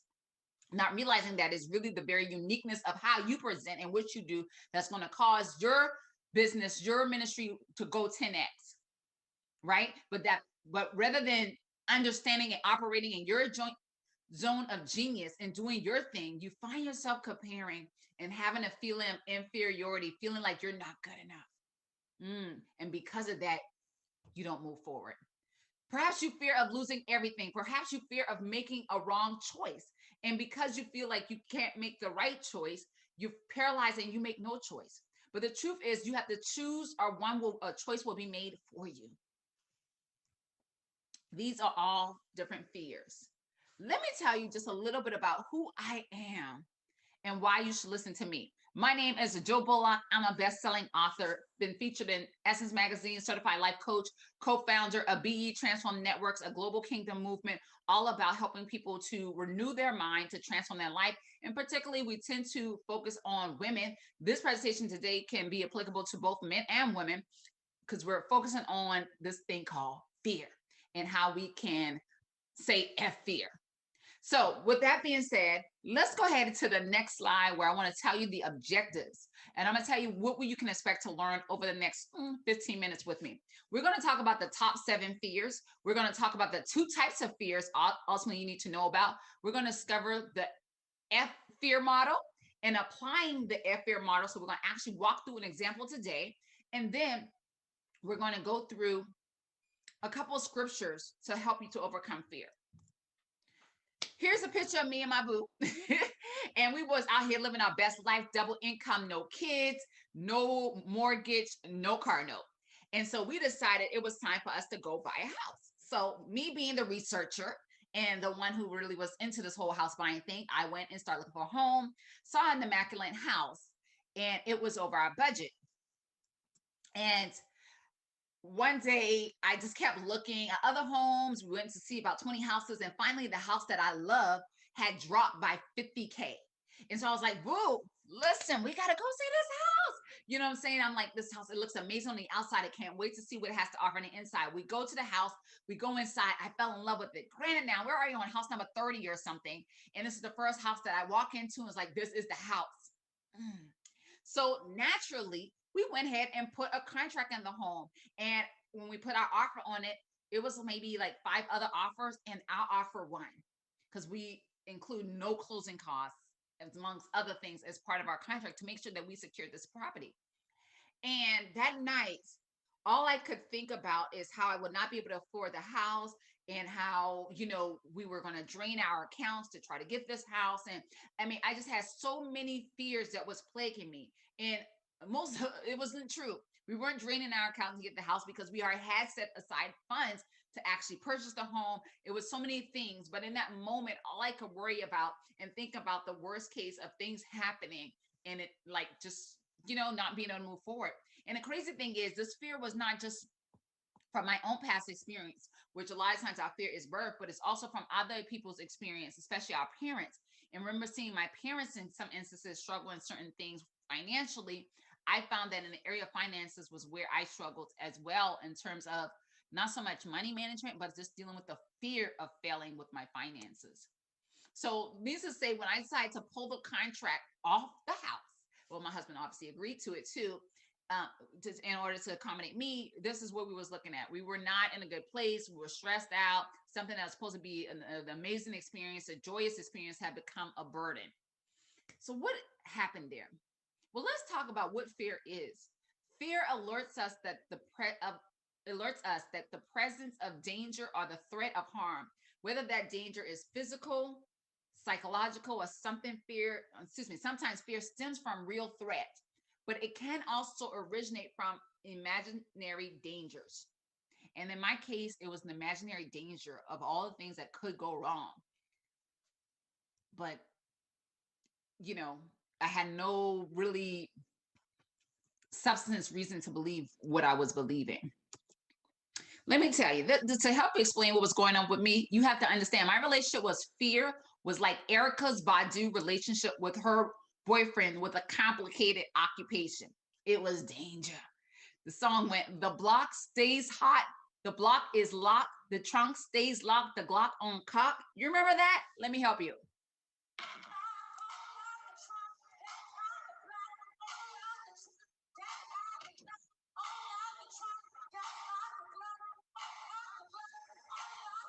Hey. Listen, I don't own the rights to that music, but I had to play that because I feel like what I know for sure is that how I felt with fear. It was a complicated relationship. I felt like it was always ready. I felt like it was always showing up. I felt like it was a danger zone that I was in. I felt like I was sometimes in combat about a situation that hadn't even manifested. And I didn't even really know if it ever was manifesting, but the potential that it could was distracting me and caused me to be ready at all times. Let's talk about some of the top fears. Public speaking, snakes, sickness, disease, death. I just put all that together, right? Because we're only afraid of sickness to the degree that we think we're going to die as a result because we're lacking faith. But one thing I love what Trevor says, our fears is really faith we are afraid to use. So also dealing with the accident, dealing with heights, failure, not being able to meet our goal financially or our success. These are top fears. And I know I've been, most of these, if not all of these, I've been there with fear and dealing with the level of fear. So let's talk about the good fear versus the bad fear. So good fear, it keeps you safe. Bad fear is displaced fear, and it's often is a missed opportunity. Bad fear is when we are worried and concerned and consumed about something happening where we have little to no evidence or reason to really believe it. Like our is a weak case, right? That this thing will ever manifest, but we allow our mind and thoughts to fester over that thing and to hover in that space, if you will, to worry about it. And it can cause us missed opportunities. But the truth is, if we're all striving to be successful, it's really going to require that point where preparation meets opportunity. And if we are allowing fear to hold us back from getting prepared, from doing the thing that we need to do, then we miss those opportunities. Let's just kind of go down a couple of things about what fear looks like and how it plays out. We have maybe perhaps, and I know I've been there. If you resonate with this, say, yes, I can resonate with this. That's me. If I'm coming down your lane, right? If the shoe fit, tie that joker on and wear it and style it until we take it off and let it go. Okay. Fear of making the wrong choice, doing what feels right to you. Pay attention to your gut. is really the core of your soul, which is your mind, your will, and your emotions. Listen, nobody knows what you need to do better than you. So sometimes you have to silence those voices and follow what you know from the inside, which is really the Holy Spirit, which is really the God in you trying to navigate you through this thing called life. Listen, if it doesn't feel right, take a look at that and resolve those emotions before actually moving forward.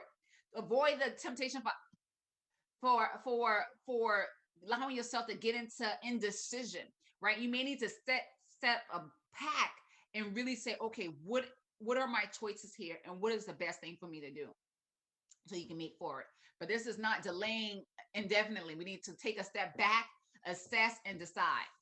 Then also I want to share, good fear is birthed to prevent us from harm, danger, or just any types of threat. The body natural response is to keep us safe, right? So if there's, I don't know how many of y'all maybe grew up in the hood, but I'm just gonna go with my experience, okay? So I remember back in the day when I grew up in the hood in 8 Mile, well, it's part of the block. The next block was hood. My block was cool, but the next block, you know. So, but when we would go to clubs, a certain type, something like that, and if somebody was shooting, listen, when you heard that blah blah blah, everybody started to run. Right? We don't even know where the shot's coming from. We don't know, where direction is coming from, in which direction it's going into. All we know are we are trying to get out of harm's way. So when you hear that, everybody start to run. Everybody start to run. And why? Because people are afraid for their lives, because they know if they catch a bullet, it can take their lives. So in those cases, that's a good type of fear. Yes? But listen, oftentimes we're not dealing with that fear. Oftentimes we're dealing with the bad fear. And we have to understand, when we're dealing with the bad fear, we're conceding to fear, which is absolutely displeasing God. When we conceding to fear, it says fear is more powerful than God, which makes no sense, right? We're conceding to fear. It says, God, I don't trust you. And of course, none of us, especially if you're a believer, and if you're not a believer, whatever the God, universe, or whatever however, hopefully at least we can agree that there is a God. There's something bigger than us that's created this universe, right? And with that being said, we have to believe that if something had the competency, the capability to create this earth, that fear can't rule them. And fear can't rule you. You have dominion over it. And so let's talk about what fear really means. And then we're going to go into the fear model. So fear means fight fear. You have to fight it. You can't let it reside in you. We can't go where the fear resides, right? We can go where the money resides, but we will not go where the fear resides. We have to forget past fears. We have to flip fear. And most importantly, you have to forget fear. So let's talk about the fear model. The fear model says, step 1, identify the fear. Step 2, play out that worst case scenario. Step 3, assess the survival rates. Step 4, research the likelihood that the fear will even ever happen. Step 5, develop a coping plan. And step 6, create a succession plan. So let's get into it. So I talked earlier about my fear of purchasing a home, and I'm just going to stick with that if that's cool. So step 1, identifying the fear and explore the chances of likelihood of it happening. So the fear for me was that I felt like we wouldn't be able to pay our mortgage. And reality, the mortgage would have been no less. It would have been actually the same that my current mortgage is in the house that we ultimately end up buying. So at that time, that was the fear. And so, okay, so what? I won't be able to, quote unquote, pay my mortgage. And let's just say that's the fear. Play out worst case scenario. One month we are short. We can't pay it. Okay. So, and even maybe even worse than short, let's just say we don't have it and we can't come up with it. Well, worst case scenario, if you miss your mortgage, I'm going all the way through the whole example. Let me slow down. Well, no, that's right. I'm sorry. Okay. So going through that. So if I miss my mortgage for 1 month, then it would be 30 days late. And then of course, that goes against your credit. Thankfully, I have pretty good credit. So, go against my credit, but I already got a house, car note. Probably won't be the end of the world. Won't be the end of the world. Assess survival rate. Well, if we miss one mortgage payment on our house, I don't know anyone who has died as a result of missing a mortgage payment on their home. Do you know anybody who's died? Let me know. Okay, step 4. Rate the likelihood of fear occurring from 0 to 100%. Well, me and my husband, at the time, we both have good government jobs, pretty secure, very unlikely that there's a rift. So I would say it's probably a 10 to 20% chance that that would even happen. Okay. Step 5, regardless of the rate, anything is possible. So let's establish a coping plan.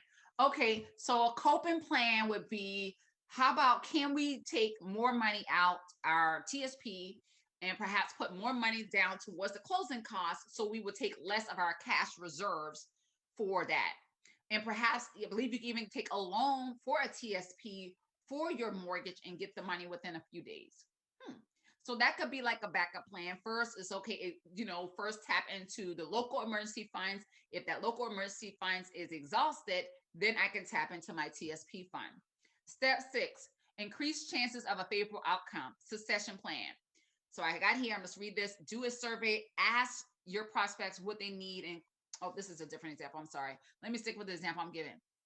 So increase the chances of a favorable outcome. So to me would be, like I said, go ahead, and part of the succession plan would be, 1, increase the money from the TSP to include the closing costs that we didn't initially plan on paying, that then would be dipping down our savings. But we could have just say, hey, well, let's just go and get whatever it was, 5-10 grand more to cover that cost. Or we could go ahead and make sure that our TSP just was continuing to beefing that up to make sure it has a cushion, or we could just start to save an additional $250, $500 a month to say, hey, this is extra mortgage money, just in case we get, beef up our emergency reserves, so we could relieve that pressure. And now, as I'm going through it, it just seems like, wow, I really was freaking out over this house thing. Y'all don't understand, like freaking out. Anxiety was on 20 folds, right? And come to find out, the worst thing could happen is it could be on my credit. Okay. But one might like, okay. And I wish we had time to go through another example, but whatever fear you're going through, I want to encourage you to use that model. And I may see if I can pull it back up before we get to the end of this. But let me go over these scriptures and I'm going to see if I can pull it back up so you can take a screenshot if you didn't before. Let me tell you what God says. Jeremiah 29:11. For I know the plans I have for you, declare the Lord. Plans to prosper you, not to harm you. Plans to give you hope in a future. Ephesians 3:20. Now to him who is able to do immeasurably or exceedingly abundantly above all that we can ever think or imagine, according to the powers that works within us. This is NIV. I usually do New King James Version, so that's what you'll hear the difference there. Romans 8:28. And for we know that in all things God worked for the good of those who love him and for those who are called according to his purpose. And then 1 Corinthians 2:9. However, as is written, what no eyes have seen, what no ears have heard, and what no human mind has conceived, the things God has prepared for those who love him. 2 Timothy 1:7. For the Spirit of God does not give us a spirit of fear, but of love, power, and of a sound mind. Here, take a screenshot. Here's where you can connect with me and continue the conversation. And I didn't put our website, but our website is just betransformednetworks.com.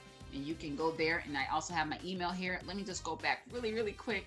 I want you to take a screenshot, because if you have any fear, I'm telling you, if you have any fear, this is how you can overcome your fear. Go ahead and take a screenshot of that. And I just want to say thank you so much for joining us. I hope this has been a blessing to you. And thank you so much to Trevor Spalding and the whole team at Iconic Conference for the opportunity. Thank you, and be blessed.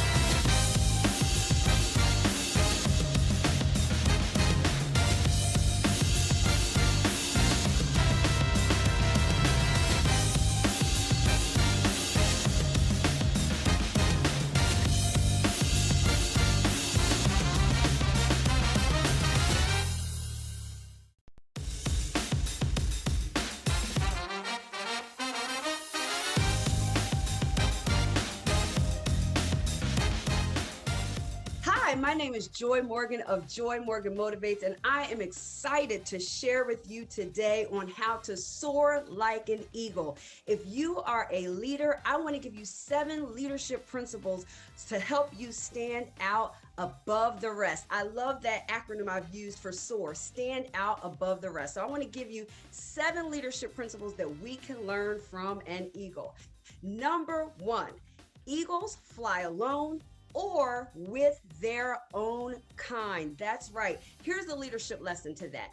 Associate with people who are at your level or can help you grow so that you can go to the next level in your leadership. You know this is an interesting fact that eagles and turkeys are in the same family, but as you know, turkeys cannot fly. And it's not to say that we as leaders don't help turkeys to come along, but the leadership principle is if you're trying to grow, if you're trying to go to the next level in your leadership, you want to make sure that you have the right circle around you. You want to have eagles around you that will teach you how to fly. So the lesson also is get a mentor. It's so important as a leader that's interested in going to the next level to get mentors. I love saying this, that mentorship is men allowing another to tour their life. So allow people in your life to show you how to get to the next level so that you can fly high like an eagle.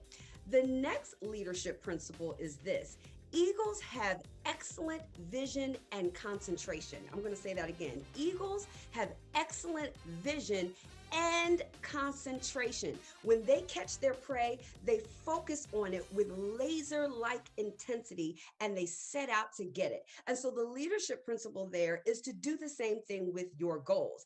As a leader, you ought to have goals that are going to help you to get to the next level. And that requires focus. And if you haven't noticed already, I love acronyms. And so the acronym I like to use for focus is finish one course until successful. Come on here.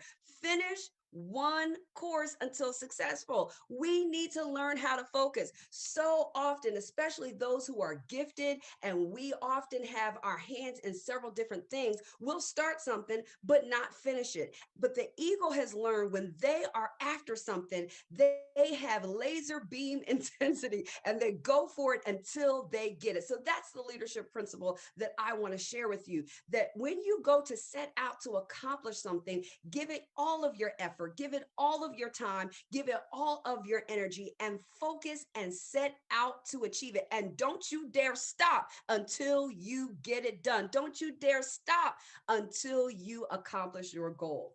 Number 3 about eagles. I love this right here.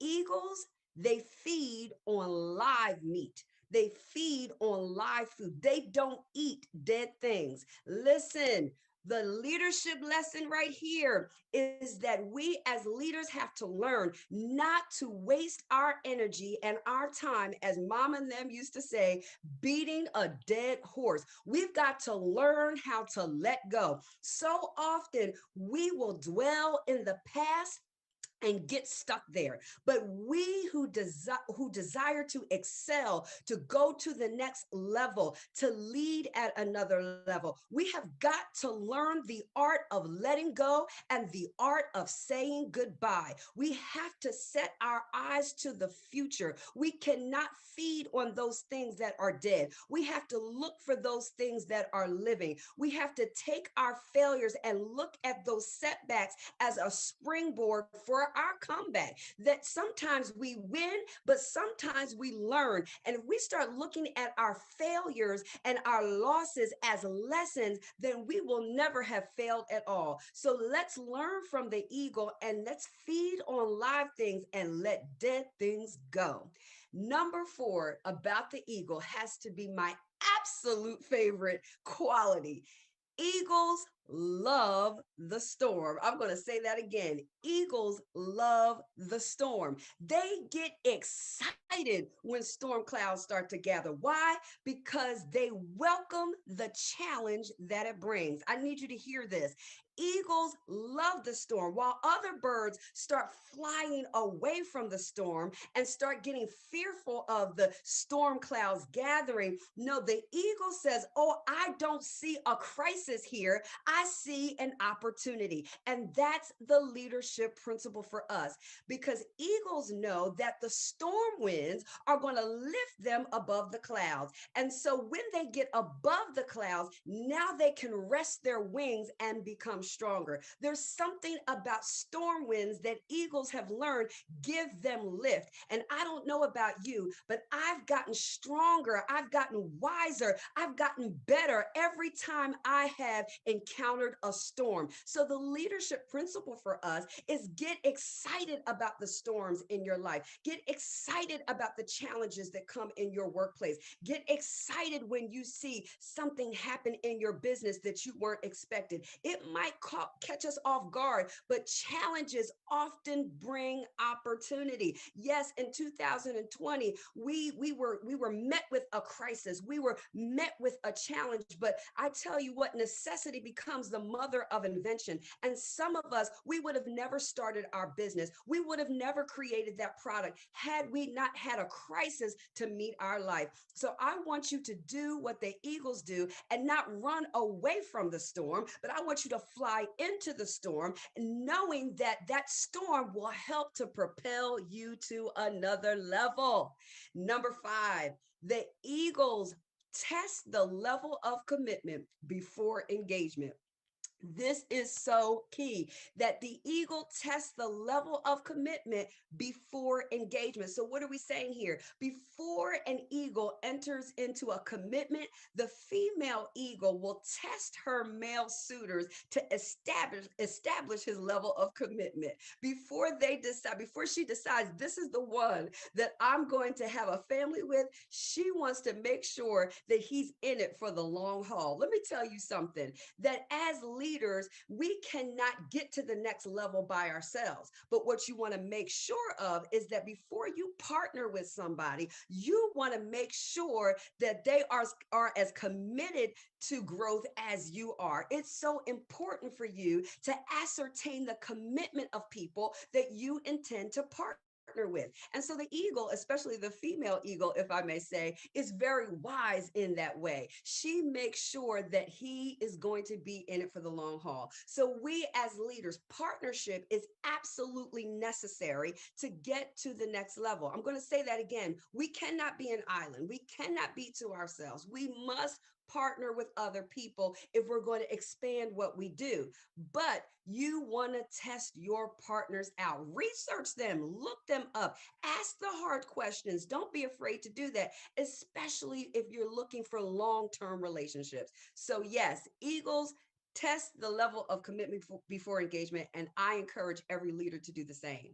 And number 6, there's just so many great principles here. Let me give you this one here. The eagle is a master of change management. I'm going to say that again. The eagle is a master of change management.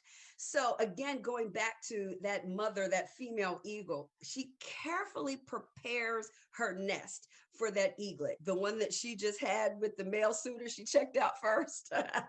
She carefully prepares the nest for its eggs. And when it's time for the eaglet to learn to fly, when it begins to mature enough where it's time for it to fly, she then begins to remove the comfort zone, remove the comfort layers from the nest, exposing those pricks and those sticks to make it uncomfortable for the eaglet. And then check this out, she throws the eaglets out of the nest. After she makes it uncomfortable for the eaglet, then if it's not uncomfortable enough, then she throws the eaglet out of the nest. And she does this repeatedly until the eaglet learns how to fly. No, she does not let her little birdie die if it begins to fall and looks like it's going to hurt itself. She swoops in and she'll pick it back up and get it back in the nest. but she does that repeatedly until the eaglet learns how to flap its own wings and fly. And so the leadership lesson here is this: we must not become complacent in our life.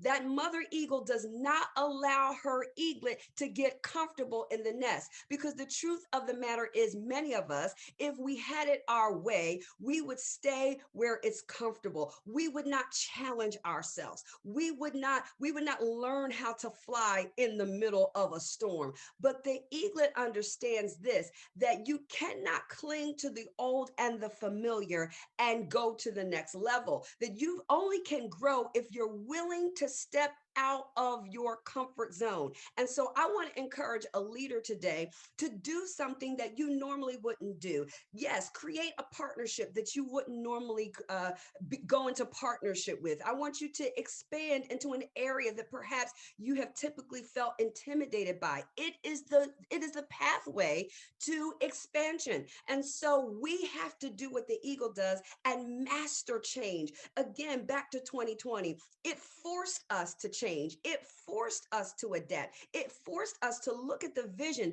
that we have for our lives and our business and our career plans and look at it and say, you know what?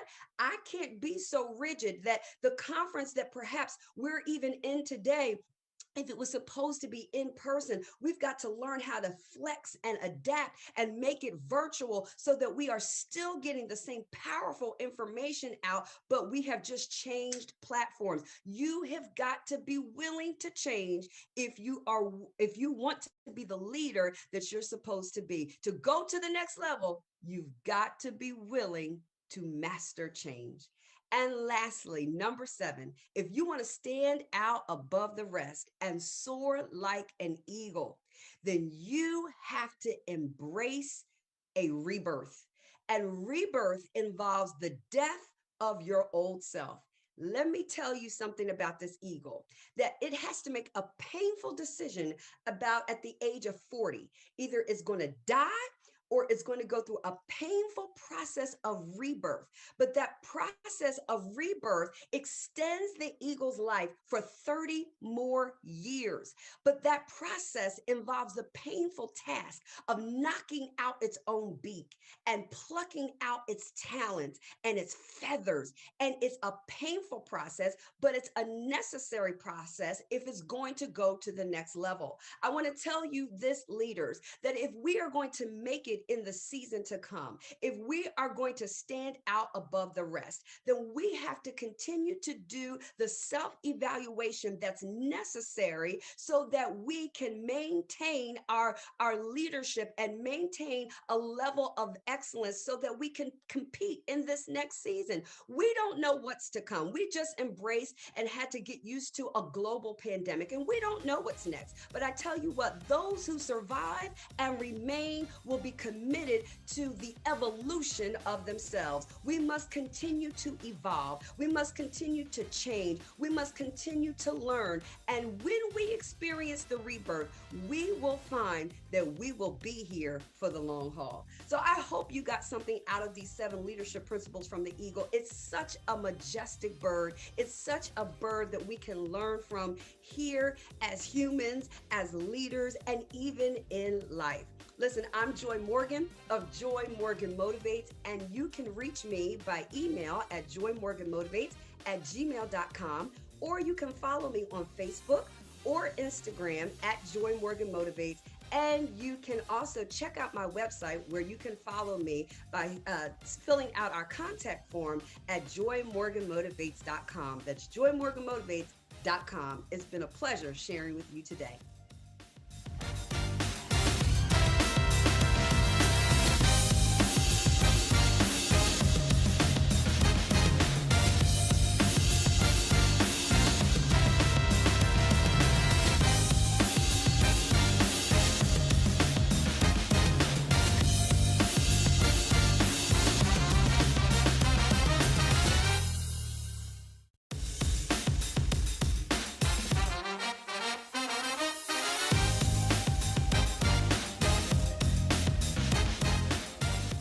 What does it mean to be an unstoppable Black woman?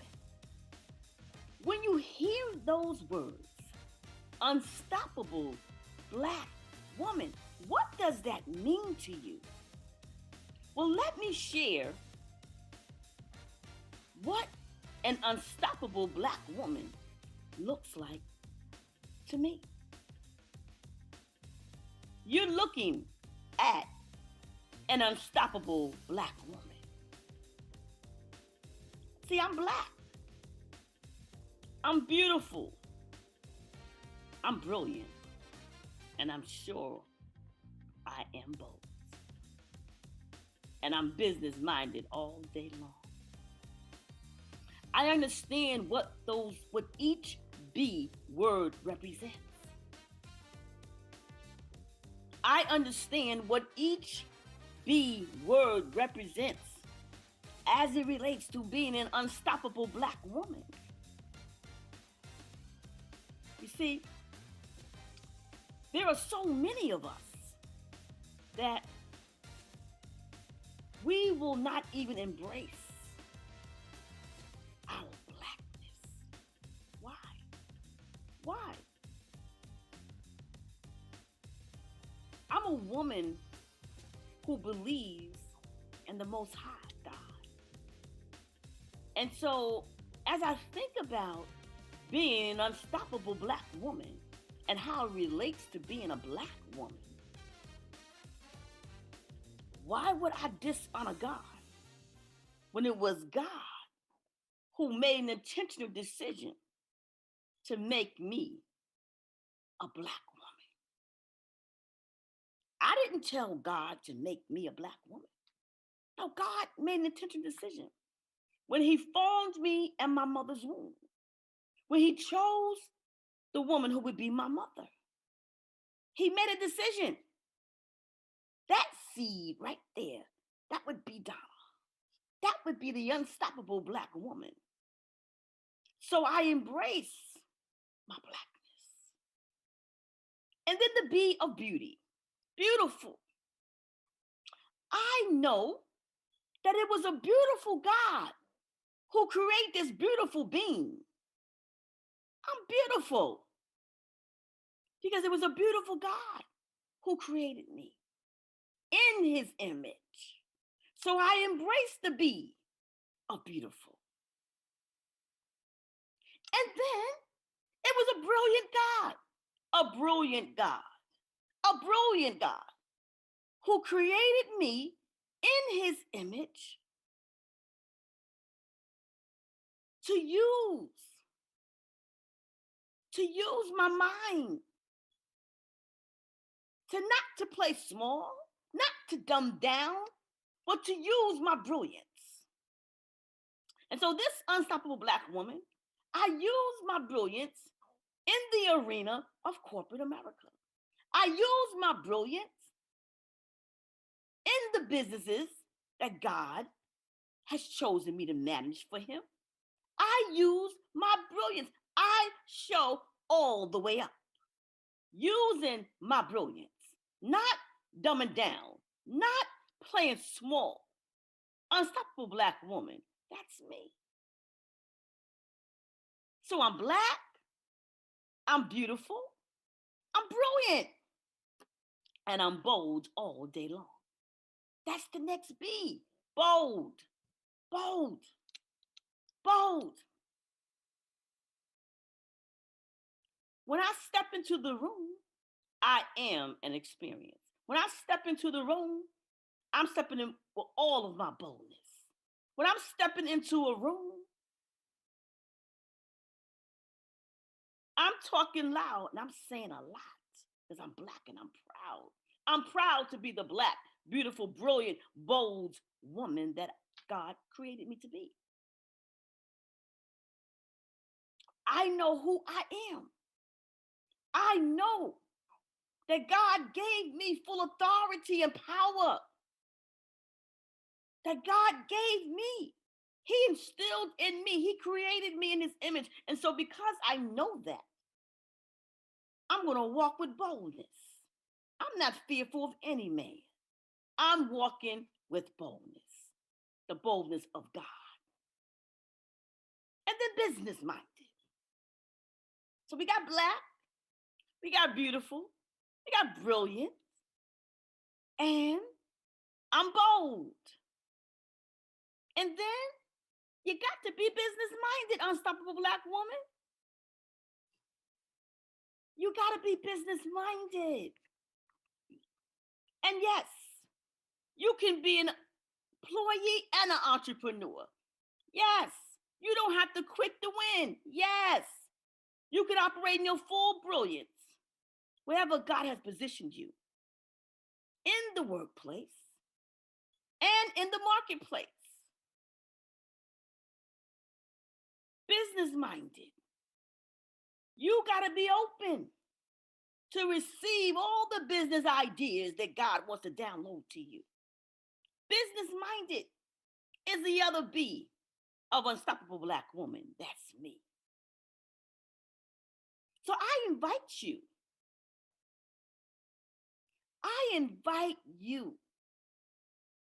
to take on the posture of an unstoppable Black woman, embracing her B's unapologetically. Take on that posture. It's a position. It's not just a phrase. You must possess it. It must possess you. Unstoppable Black woman. That's me. Embracing my B's unapologetically. So, if you haven't already, join the Facebook group of the Unstoppable Black Woman Circle. I invite you. Black and brown sisters, I invite you to join us in the Unstoppable Black Woman Circle on Facebook. I invite you to follow me on Instagram, the Unstoppable Black Woman. I'm Donna Izar, the Unstoppable Black Woman. That's me. Embracing my B's unapologetically. I'm excited about this movement. I'm excited about this movement. I'm doing my part. And I need you to do yours, sister. I need you to do your part. I need you to embrace your B's unapologetically. I need you to stand up, speak up, and I need you to show up as an unstoppable Black woman. I need you to show up as an unstoppable Black woman. I get it. I get it. This is our time. This is our time. Are you ready? Are you ready? Are you ready to step into an unstoppable Black woman posture? Are you ready? I'm ready to receive you. I'm ready to receive my sister. Come on in. Come on in. This is the unstoppable Black woman. This is the day of the unstoppable Black woman. We ain't shucking and jiving. We not shucking and jiving here. We ain't talking loud and saying nothing. No, we are showing up. We showing all the way up. So it's time. Come on and join us in the Unstoppable Black Woman Circle. You want to learn more about the Unstoppable Black Woman? Go to www.unstoppableblackwoman.com. We are serving, we are sowing, and we are supporting. We are doing our part. We got some amazing things coming up. We got the Unstoppable Black Woman Anthology. We got the Unstoppable Black Woman Retreat. We got the Unstoppable Black Woman Week. We doing our part. But we can't do it alone. I need you. Your sisters need you.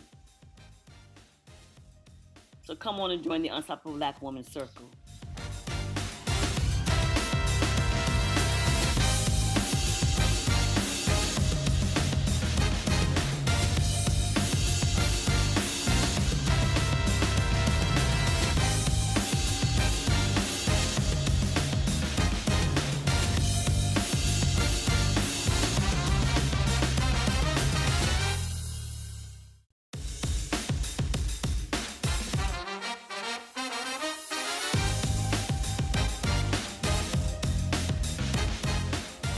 I remember September 11th, 2018, like it was yesterday.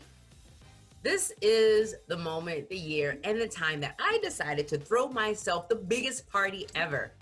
Really, ever.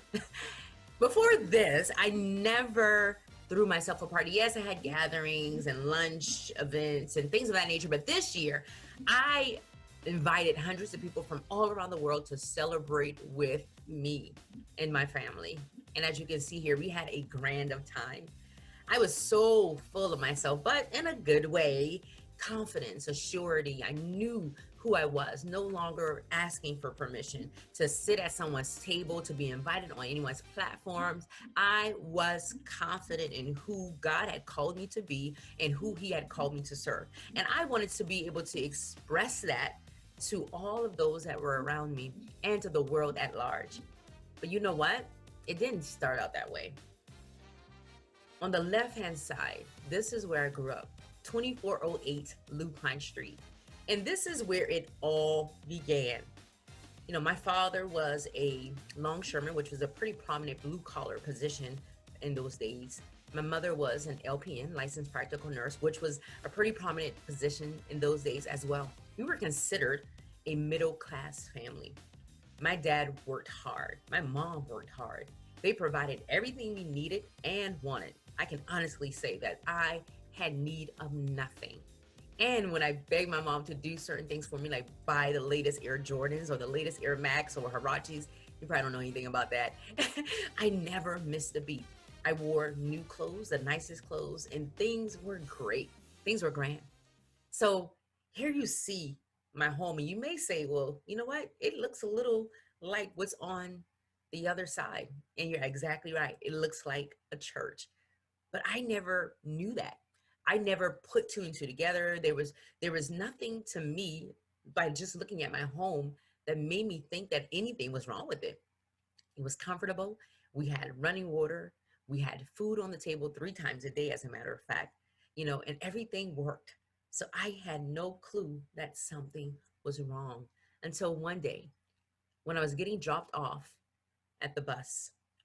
We didn't have bus stops. That was the time where the bus would actually drop you off in front of your house. But hey, I didn't know anything any different. I didn't feel any certain way. And I noticed that when they were driving up to my home, the bus driver, that the kids started snickering and laughing and pointing.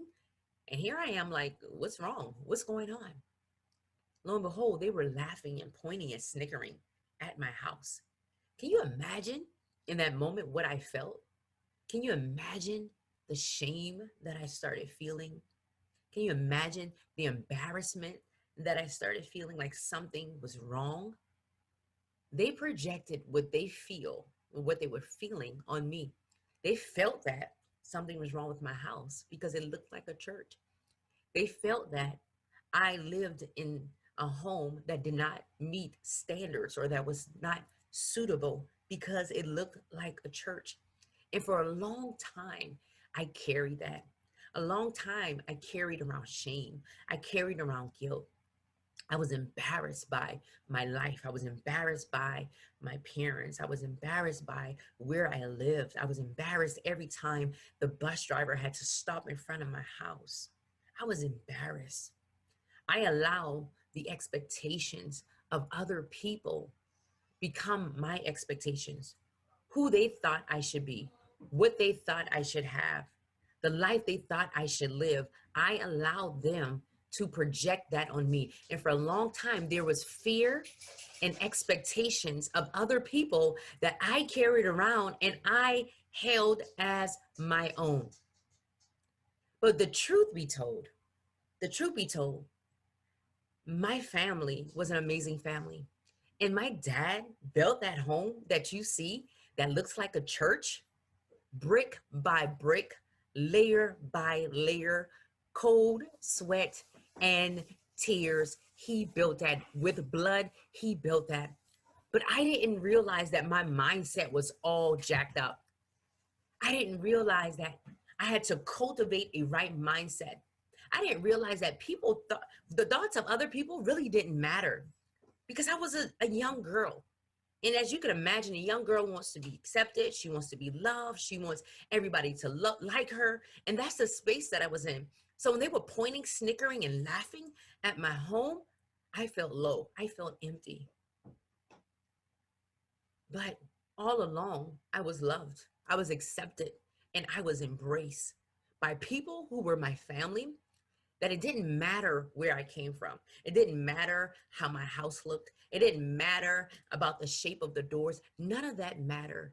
All that mattered is that I was loved, I was accepted, and I was embraced. And that's why today I want to share with you the 8 laws to cultivating the right mindset around your life, your relationships, and your business. I know, like you, like me, many of you have experienced trying to suit up and be what everybody else wants you to be. Many of you have spent hundreds and thousands of dollars or hundreds of thousands of dollars trying to become something that you're not, trying to do things that are not in your area of expertise or in your lane, just to be accepted, loved, and embraced by others. But what I want to show you during this time that we have together is that you have the power to cultivate the mindset that you desire to experience supernatural success without trying to conform to the standards of everyone else. Here are 4 principles I want you to take away. Life experiences have the power to change how you think about yourself and others. Life experience has the power to change how you think about your role in the world. How you think impacts everything around you. You have the power to change the way you think. So if you have not done already, go ahead and get your pen, get your paper, and let's get ready to go on this journey to you cultivating the right mindset for your relationships, your life, and your business. In case you don't know already, I am Trell Ravenel. I am a life and marriage transformation strategist, and I want to show you how I was able to redirect my thoughts and my mindset to now experience the life that I've always desired to have without meeting the expectations of other people. The first law I want to share with you is the law of awareness. And the reason why this is so important is that you need to be aware of who you are and who you are not. Because when you don't understand who you are emotionally, spiritually, and socially, you will spend your days, your weeks, your months, and even your years trying to become what you were never desired or designed to become. You will find yourself trying to live up to everybody else's expectations because you don't know who you are. You will wrestle with your identity. You will look at the lives, the relationships, and the businesses of other people and try to conform to those things. Can I tell you this? Do not conform to the patterns of other people. Be transformed by the renewing of your mind. So it is in your best interest to learn who you are, whose you are, and who you were called to serve. The second law I want to share with you is the law of abundance. Say it loud, say it proud. The law of abundance. You, my friend, you have the power to attract an abundant life. But in order to do that, you have to understand that abundance is not just money. I know as business owners on here, leaders, visionaries, entrepreneurs and the like, you often go to money. Yes, we're supposed to be wealthy. God has given us the ability and the ability and the mindset and also everything we need to create a wealthy life, a healthy and a wealthy life. But that's not what I'm talking about here. I am talking about abundance as far as more, having more than enough. More than enough knowledge, more than enough understanding, more than enough wisdom. The law of abundance. When you attract those things by the books that you read, by the conversations that you have, by the people you hang around, you, my friend, will be in a position to cultivate the right mindset. Number 3, the law of acuity. Keenness, awareness, sharpness. Iron sharpens iron. When you operate in a place of acuity, that means that you are constantly going after things that are going to fill your cup. You are constantly going after things that will help you to operate out of your overflow and not from a dry and empty place. You are being sharpened by the people you hang around. You are being sharpened by the books that you read. You are being sharpened by the conversation you have. Number 4, the law of attunement and association. I love this one because like attracts like. You are who you hang around. I know many of you have heard the saying that birds of a feather flock together. That is absolutely true. What are your birds saying about you? See, I used to hang around some birds. Those people that were on that bus that day, I'm not calling anybody's kids birds, but that's symbolic to a bird. People, the birds that I'm referring to, people want you to be who they are. And if they don't feel like you fit into their clique, if they don't feel like you look like them, you talk like them, you walk like them, or you do things like them, they'll be easily able to dismiss you and place you to the side as if you do not matter. So in this season of your life, it is so important that you associate yourself to the right cliques, if you would. You saw all of those hundreds of people at my birthday party that I showed you early on. You want to be around people that are going to build you up, lift you up, and then people you can give back to. Number 5, the law of alignment. Are your activities, your actions, and your habits aligning with your goals and your vision? What is that one thing that you said you wanted to do this year? Heck, what is that one thing you said you wanted to do last year? Now, reflect for a moment. The things that you do every single day, will they help you get to that place? Will those things cater to your success in those areas? If you're saying no, Trail, they won't, then you need to stop doing those things right now. And you need to immediately pick up habits and behaviors, attitudes and actions that are going to help you get to that place of destiny and keep you in alignment with your visions, your goals, and your dreams. Number 6, the law of attraction. The law of attraction. I know many of us have heard the law of attraction, right? You can attract what you are. That is so true. Whatever you are, you will be. Whoever you're hanging around, you will become, right? Whatever you do, that is going to draw people to you. I see this a lot when it comes to relationships, and particularly with heterosexual relationships with individuals looking for spouses. They often say, well, I keep attracting the wrong kind of guy. I keep attracting the wrong type of friends. Well, you have to ask yourself the question, why do you feel that you keep attracting the wrong type of people? Why are the wrong people constantly coming in your life? In the same way that it works on the negative side, it also works on the positive side. You have the power, and the ability to attract the right type of things in your life. And those things that you don't want, either you need to change or you need to change something around you. Number 7, the law of achievement. Now, when I talk about the law of achievement, I'm not talking about everything that you're going to achieve in the world. And that's great. But what I'm talking about here is, what are you learning and what are you desiring to learn over what you are desiring to achieve? Because here is what I know. When you focus on what you're learning and what you're desiring to learn, and I'm even going to say what you have already learned, the things that you desire to achieve will automatically come. That's exactly what I did.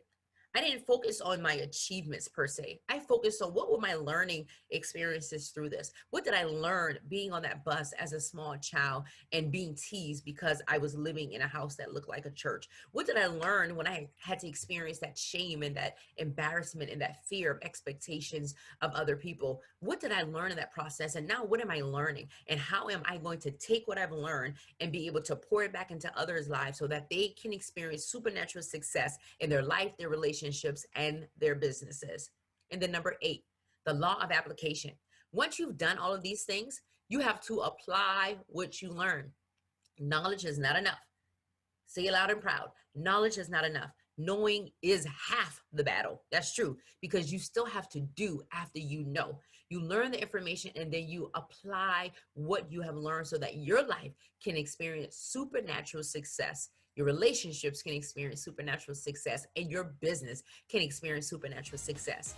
If you apply these 8 laws that I've just shared with you, I guarantee you that you will be on the trail to blaze whatever you put your mind and your heart to.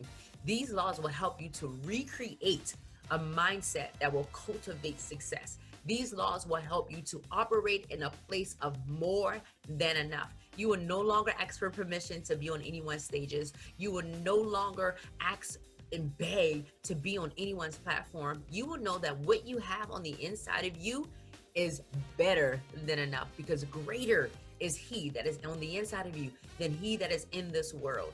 And there's nothing that can compare to what God has placed in you.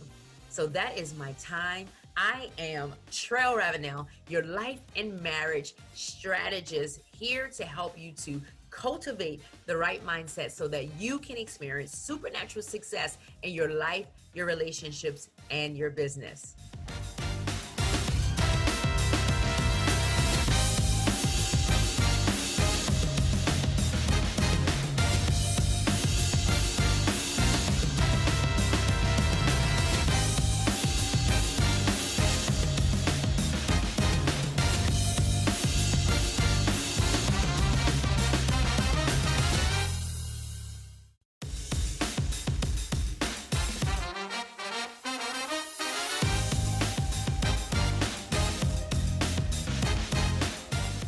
Hello, hello, hello from Southern California, USA.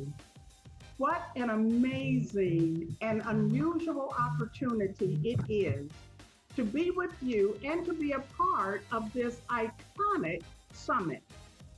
I am privileged to share with you today my experience, my knowledge around women's leadership. But first, let me introduce myself and tell you why I'm so impassioned about the idea of women leaders and their highest potential. My name is June Chambliss, and I am the founder and CEO of Women Who Matter Too, an organization that is committed to teaching women leaders about their leadership capacities that will take them from just sitting in a position, but knowing about their leadership in a way that changes the world and bring their sphere of influence to its maximum. I can be found 3 ways. You can find me on our website, which is womenwhomatter2.org.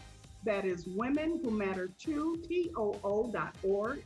And my IG and Twitter accounts are Women Who Matter Too, but that is numeric 2. So IG and Twitter is Women Who Matter Too. Look for us there. So because we only have just a few moments together today, I want to jump right in to what I'll be talking about. And I've given this topic today a title. I'll be calling this Leading Others from Your Own Dysfunction. Leading Others from Your Own Dysfunction. So let me start right here. Why do I believe this is such an important subject for women leaders to hear? For the past several years, I've been doing research, scholarly research, on the topic of female leaders. And what I've found is that researchers and scholars who study all aspects of women's leadership, they found, and it has been shown, that there are greater truths around women's leadership that have not been revealed, and they are not in the discussion forums to the levels that they should be. As leaders, we should be fully aware of this information that's out there, because even without knowing it, having this information affects you in practical ways every day in your leadership activities. I'm reminded even the Bible says, for lack of knowledge, my people perish. But let me just share with you briefly how this all got started. Part of the reason I'm so impassioned about the subject here of women's leadership is in part because of my own personal experience. I just want to briefly tell you, I remember it all too well. It was the year 2008. I had experienced a very personal crisis. Everything that was familiar to me, my normal, came crashing down. See, prior to that year, I was the woman who was in executive leadership, serving on boards, advisory boards. I was a trusted advisor to senior management because of my industry knowledge and because of my interpersonal skills. I even oversaw a very thriving women's ministry department within my local church, had a very solid family life. So when my world came crashing down, I immediately realized that I was in need of some serious counsel and advice and direction. But my challenge was, where would I turn considering the leadership positions that I was in? And we know, ladies, a lot of times when we're in these high level positions, it can be difficult finding out where to go when we are in need of help. But because of my situation, of course, I reached out to some of my peers in leadership, including women who were in women's ministries. And oh my, was I in for an awakening? Let's just say that some of the counsel, some of the advice, some of the direction, even the spiritual guidance that I received during that time was just wrong. And at very best, it was shallow.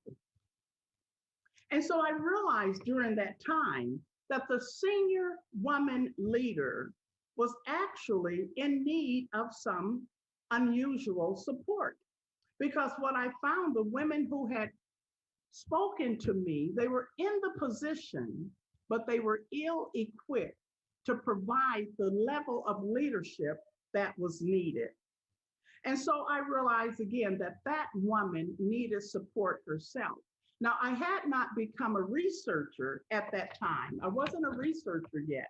So while I had recognized there was a gap and a need, it would be a few years later that I would connect the dots in understanding some of the explanations about why women leaders continue to face the challenges that we face today in spite or despite of the advancements that have been made.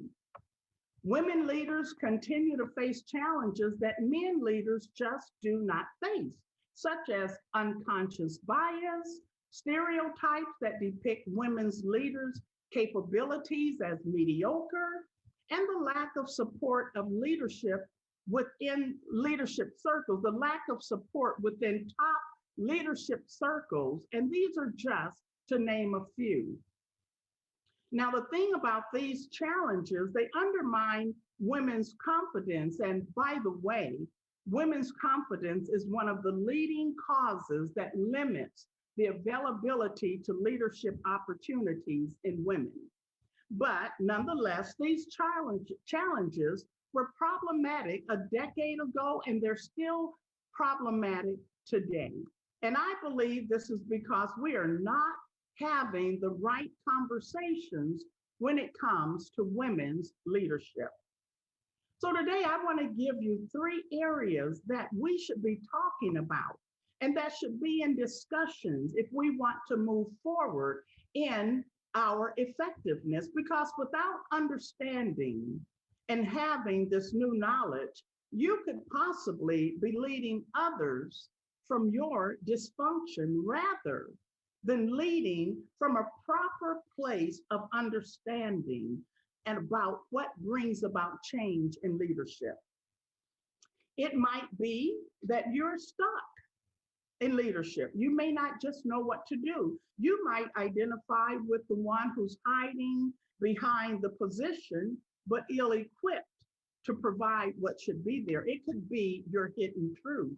Or you may have been a great leader who has experienced a lot of success, and maybe you just feel there's nothing left that you can give.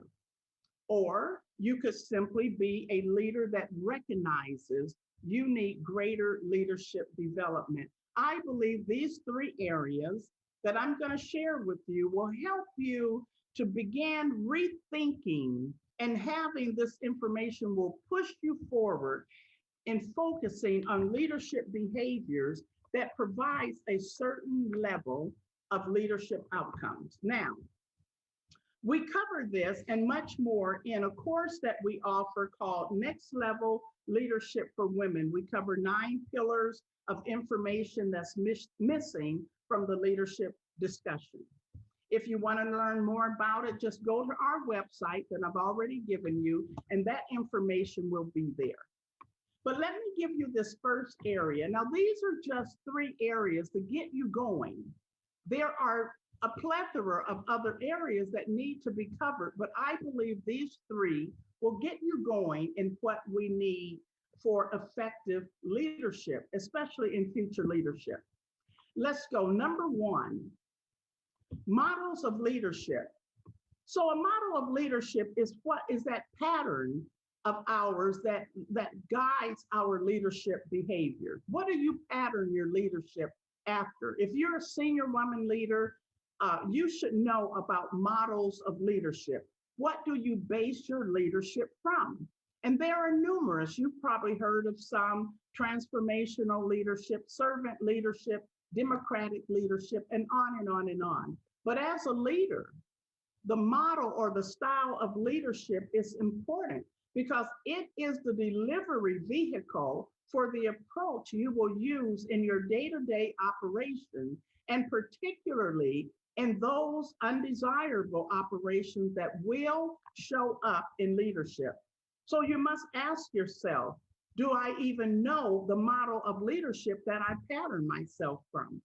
You know, I venture to say it can be a no, because I have found that it's common that leaders are in their positions, but they don't have a particular model. They're basing leadership on maybe something they've heard from others, they've seen from people that they've watched afar, whether the person was effective or not. You might be going by what you've learned through socialization, could be grandma, it could be a number of places, but you need to know about your leadership model. So my number 1, your takeaway here is explore and know your leadership model. Know which style you follow because it answers the question for you why you do what you do in leadership. Number 2, women's life experiences and road to leadership. Your life experiences should be in discussion forums about our leadership because life experiences inform your leadership behaviors. Experiential learning also shapes your insights and your values and your belief systems. So women, we have unique life experiences that lead us to leadership. And it's important that you have that clarity about this because, again, these experiences shape your convictions, your values, and your behaviors. So I want to give you a brief example of what that looks like. So let's just say an African American female leader, her road to leadership will differ from that of a Caucasian woman's road to leadership. A woman from across the seas, maybe out of Saudi Arabia, her road to leadership will differ from a woman out of the United States' road to leadership. A woman with a college degree, her road to leadership will differ from a woman whose leadership, who does not have a college degree. And yet all of these experiences shape the values and beliefs, and these show up in your boardrooms, in your meetings, in the way you handle conflict, in the way you handle your subordinates. So life experiences should be in the discussion about women's leadership. So your takeaway here is to rethink your life experiences and how they may be affecting your ineffectiveness in leadership. Number 3, I want to tell you about the area that should be in discussions is leadership development. Leadership development with an internal focus versus an external focus. So listen, leadership development is a critical component in the discussion on leadership. And to better understand leadership development, it is first necessary to make the point that leadership development comprises development for the leader. We call that human capital versus or as well as leadership development that's distinctively intended for the benefit of an organization. We call that social capital. So in the Leadership Development Forum, oftentimes the internal focus is left out of leadership developments. Ladies, most likely, most of your leadership development has been on external aspects, such as skills development. Are you organized? You have administrative skills? Are you a team player, researcher? Things such as that. And then sometimes in the development, they may touch on the internal piece, but not often. But it is the internal development that will actually pave the way for successes that you've never dreamed of. Research shows that the interpersonal conflict that you often have, which is the group conflict, happens most often because your intrapersonal conflict, internal issues, have not been managed. So your takeaway here is to rethink your leadership development and seek to grow in these areas. So I just want to say that, recapture those. Explore and know your leadership model, know your style. It's going to answer the question for you why you do what you do in leadership. Rethink your life experiences and how they might be affecting your ineffectiveness in leadership. And third, rethink your leadership development. Seek to grow in this area. Don't just go on your own.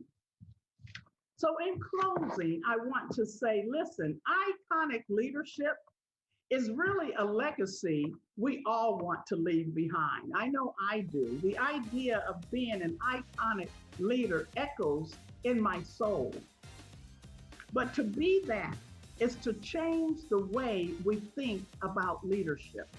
Don't settle for leading from a dysfunction, but rather, women, we must begin the process of rethinking the dynamics, rethinking the dynamics around women's leadership. I believe we are the future in leadership, but we must regroup, grow, and become the game changers, bringing change to the world through your individual leadership behaviors. Thank you for allowing me this time, and I am hoping for us all and for you that leadership in the future will include you, and you will be game changers and world changers. Thank you.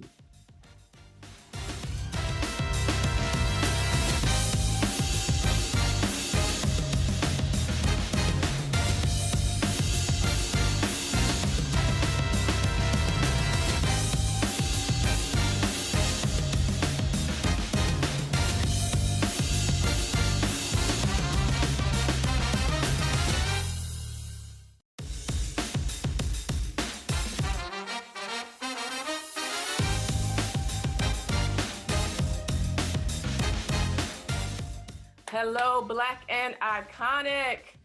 Hello, I am Dr. Marcia. I am a physician. I am a life coach. I am the CEO of In Full Bloom Health and Life Coaching, and also the founder of Women Ready to Move Academy. It is an awesome honor to be here with you. It's also, I have the honor of and privilege of coaching women who feel trapped in their personal prison of life.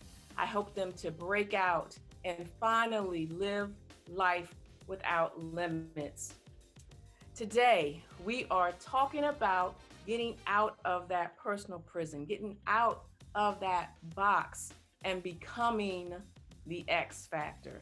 The 3 master keys to leveling up and leading. I'm so excited to share this with you. The X factor, it is that thing that shifts you from your current self to your future self, from I have to I get to, and from failing at perfection to flourishing in forward progress. When you walk out of this virtual room, you will have the 3 keys, that will unlock that prison cell and transform you into that future version of yourself that is ready to level up and to lead. Are you ready? If you're ready, I want you to say, I'm ready. I can't hear you. Say it again. I am ready. Then let's go. Billions of dollars are spent in the entertainment industry, in the executive boardroom, even in the classroom, trying to find people who have that X factor, that the next big hit, the brightest star, the disruptor, the triple threat. But what is the X factor really? Google may say the X factor is that special but rare quality that sets you apart, that propels you into greatness, or that wow factor. And when you think about people who may have it, some names that may come to mind are like Oprah or Beyonce and even LeBron. But let me ask you, where do you think the X factor comes from? Put that in the chat. Some people may say that you're born with it. Others may say it's something that's teachable. And others may say it's something that you experienced. While all of those three things may contribute, I believe they play a small role. Can I share a little bit of my story? I was born with this birthmark on my face. I hated it, but it would be that flaw that would shape me and mold me into who I would become. This flaw, it affected my self-esteem. It affected how I just showed up in the world. I thought it was ugly, and I was trapped with what I thought people thought about it, and then what that meant about me. How many of us have that flaw, that imperfection, that defect, whether it's physical or whether it's emotional, that thing that weighed you down, that altered your life history? Those thoughts set me up for hiding in every area of my life, whether it was behind glasses or bangs, or even the makeup that I caked on. But I also hid from other things. I hid from opportunities. I hid from challenges. I was afraid of failing, afraid to be caught out, and afraid of trying. Who else has been hiding? If that's you, say me. Hiding from because of the fear, or hiding, sometimes we hide in plain sight. But it took me 10 years to get over this birthmark. 10 years of my life, me feeling that I wasn't enough, that there was something wrong with me. And as life would have it, there would be additional flaws. How many years are we all losing? The change for me was that I was introduced to the life or the world of coaching. I hired a coach, and that's when I began to channel my X factor. Now I walk boldly into rooms. Now I look people in the eye. I raise my hand. I volunteer. I do all the things that I wish I could have done way back when I was feeling boxed in. But let's talk about your X factor and the three master keys to leveling up and leading. The first master key, and this is a critical one, is that the X factor is a who and not a what. Again, that's it. The X factor is a who and not a what. I want you to write that down. The X factor is a who and not a what. It's not something that we're born with, not something that we're taught, not something that you gain from experience, not something that you can't put your finger on, that you can't bottle, that you can't find. Hear me. The X factor is you. You are your own X factor. When I started thinking that I was the X factor, it was a game changer. It changed how I thought about myself, how I moved through each day, how I saw and approached every challenge. Nowadays, when I get to a challenge, I'm like, okay, how am I going to get through it? I know I have the answer. I just need to figure it out. I'm not looking for other people to solve my problems. So I want you to think about a situation that you're losing sleep over right today. You're not quite sure what to do. You feel like the situation is out of your control. And I want you to say these words: I am the X factor. And I want you to repeat them. Repeat it 3 times. Say, I am the X factor. I am the X factor. And one last time, I am the X factor. When I say it, I feel a release. And I know that some of you all also felt it. So the question is, how will you now show up knowing that you are the X factor? What will you do now as the X factor? And what else will you think about yourself, because you know that you are the X factor? Stop looking and waiting for someone else to swoop into your life and live it for you, to clean up all of the things. No one is coming. It's up to you. You are the X factor, and you have all of the answers. The answers are in your heart. The answers are in your head. They just have to be tapped into. Think about Oprah.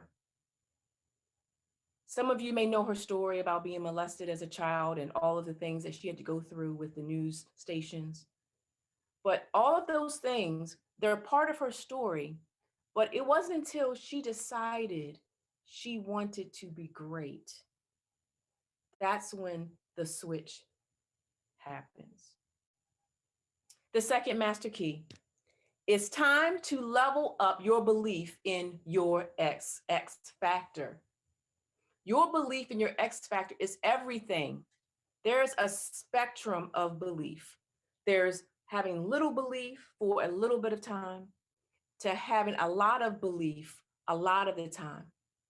And on that spectrum, we go from that thing being possible to it being probable to that thing being inevitable, meaning it's going to happen.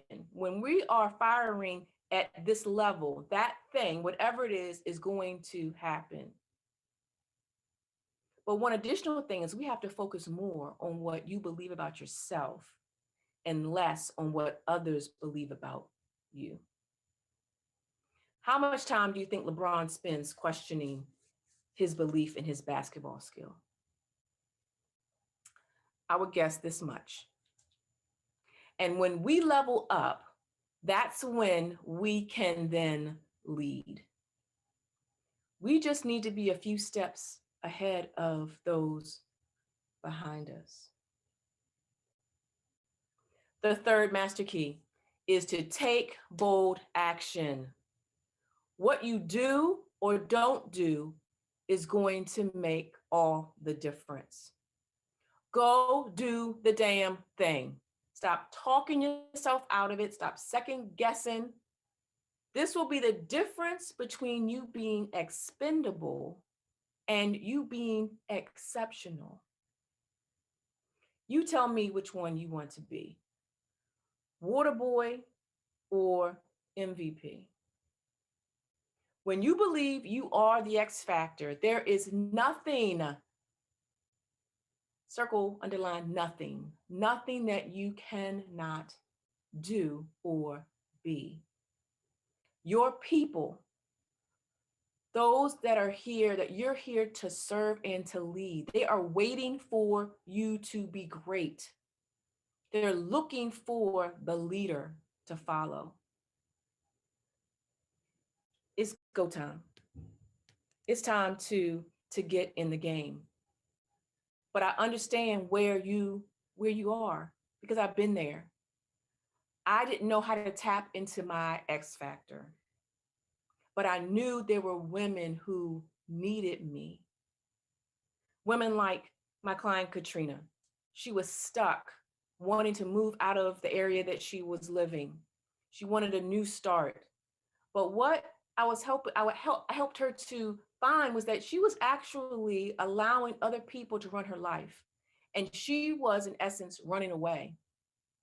But she found her voice. She found her X factor. And she decided to put up some boundaries. She had some tools that she was able to use and ended up wanting to stay where she was and to develop those relationships. Or even my client June, she was in a relationship with a narcissist. She felt like she wasn't enough. And so she put herself into situations where she really didn't want to be there, but she thought she had no place else to go. I helped her discover herself, that she was enough, that she deserved better. She found her X factor. She decided to walk away from that toxic, abusive relationship. And in the process, she found that someone special. So who else is ready for a transformation? Maybe you are living underneath of your potential. Maybe you're hiding. Maybe you lack the confidence to actually just to step out of your comfort zone and just be seen. Maybe you feel trapped in that bad situation, that bad relationship. Or maybe you've lost trust in yourself and your decision-making skills. I've definitely been there. I started making decisions using someone else's thoughts and desires and feelings. Or maybe you're the perfectionist and you're hard on yourself. Some of you are ready to move from where you are. And I want to challenge you today. I want to encourage you. I want to encourage you to step up and lead. And how do you do that? One, you acknowledge where you are. It's okay not to be okay. The second is to stop DIYing it. That's the do-it-yourself approach. Get some help. Invest in yourself. Get a coach. And the third is to keep moving. We deal in progress and not perfection. The other thing I want to gift you is a free video at www.drmarciafreegift.com. That's DRMARCEA, freegift.com. We've been talking about the X factor and leading, but in order to be able to lead others, we have to be able to lead ourselves. And that self-leadership starts with how we allow other people to treat us. It's a free video. It's entitled, Teach Others How to Treat You. The 3 false beliefs that keep you mistreated in relationships. drmarciafreegift.com. And I wanted just to thank you for spending this time with me. It was an absolute joy. I want you to enjoy the rest of this amazing conference. All of the speakers, amazing. And I want let's just stay connected. Please visit me at www.infobloomhealthandlifecoaching.com. That's infobloomhealthandlifecoaching.com. overcome. Have an amazing day on purpose.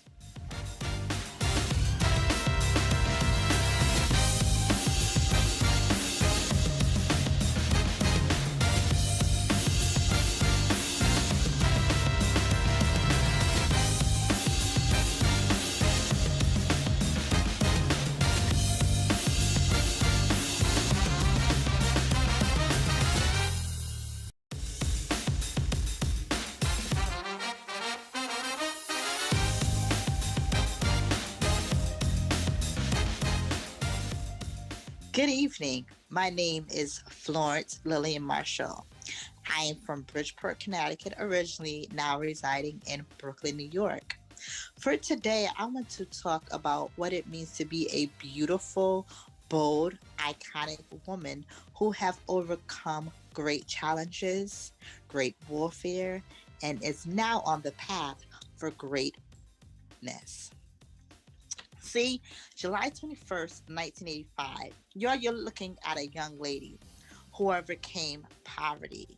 You are looking at a young lady whose mother gave birth to her, and while giving birth, her natural father left and started a brand new life in the state of Georgia.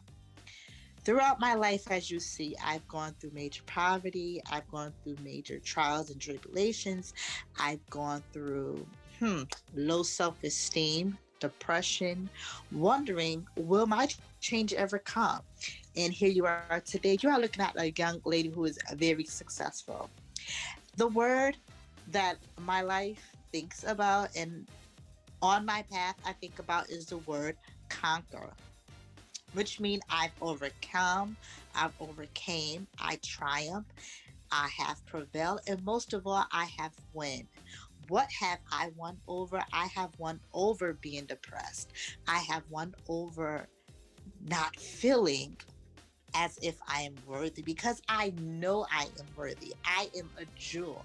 I am a queen. I am the apple of his eye. I am a warrior. I am a survivor. And most of all, I am a champion. How can you say that I am a champion? Because I know what it means to overcome poverty. See, my mother and we had to go on welfare for many years. My mom at the time, she couldn't really fit the bill of taking care of me. But what I'm grateful for and I'm thankful for is for the village that I had that came in to assist my mother properly, teaching my mother how to be a woman, how to be a successful mother, how to raise me up in the admonition and the nurturing of the Lord. I thank God that many days, even though my mom may not have, she did the best that she could. She made sure that I was clean. She made sure that there was always food, clothes, shelter provided for me.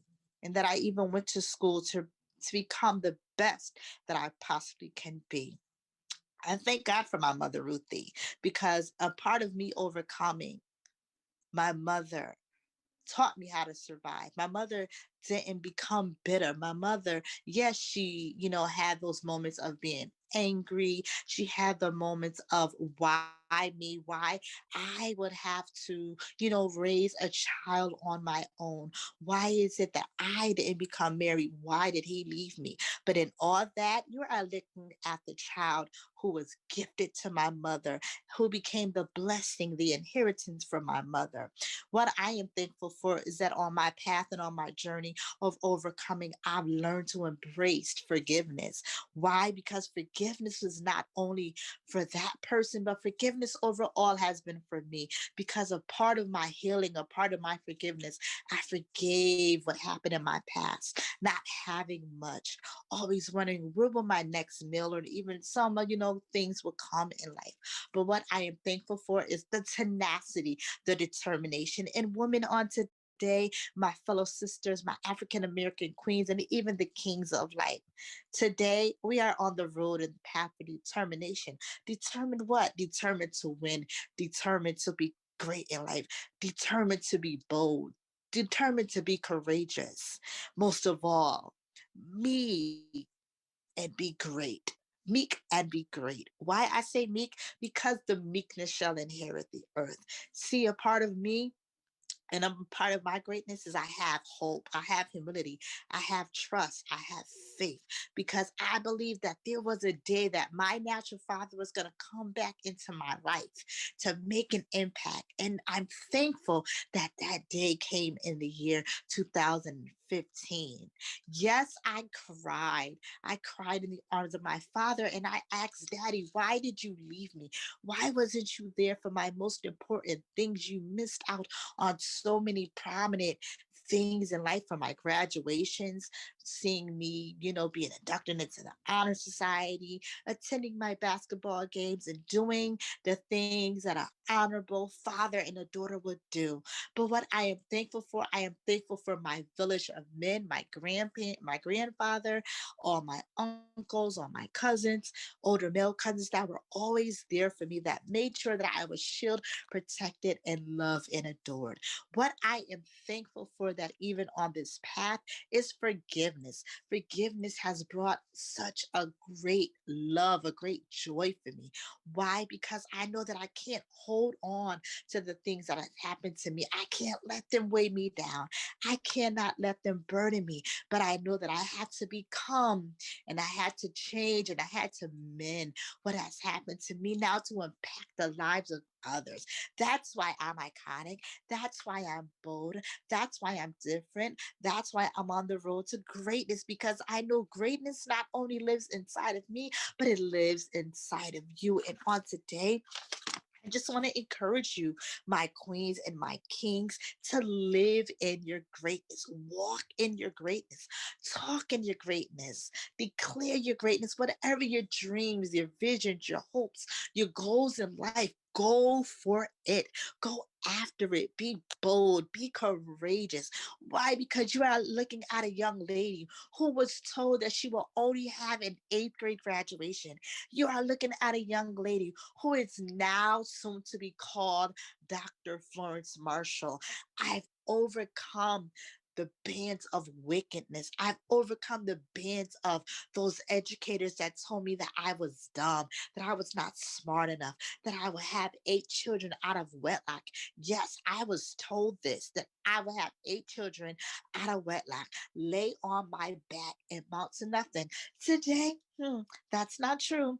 I don't even have a child. Okay. I don't have children, but I have so many spiritual children, and I have children that have come out of my path and from my loins, from the streets, from the projects, from the inner city, who I've helped educate, who I've helped mold and transform to be great citizens. I have students that have gone on to Howard, Yale, Morgan State, some of the major universities and colleges in America.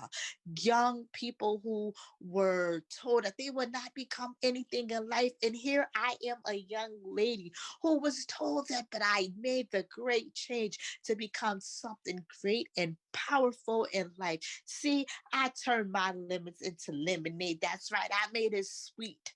I made it pure.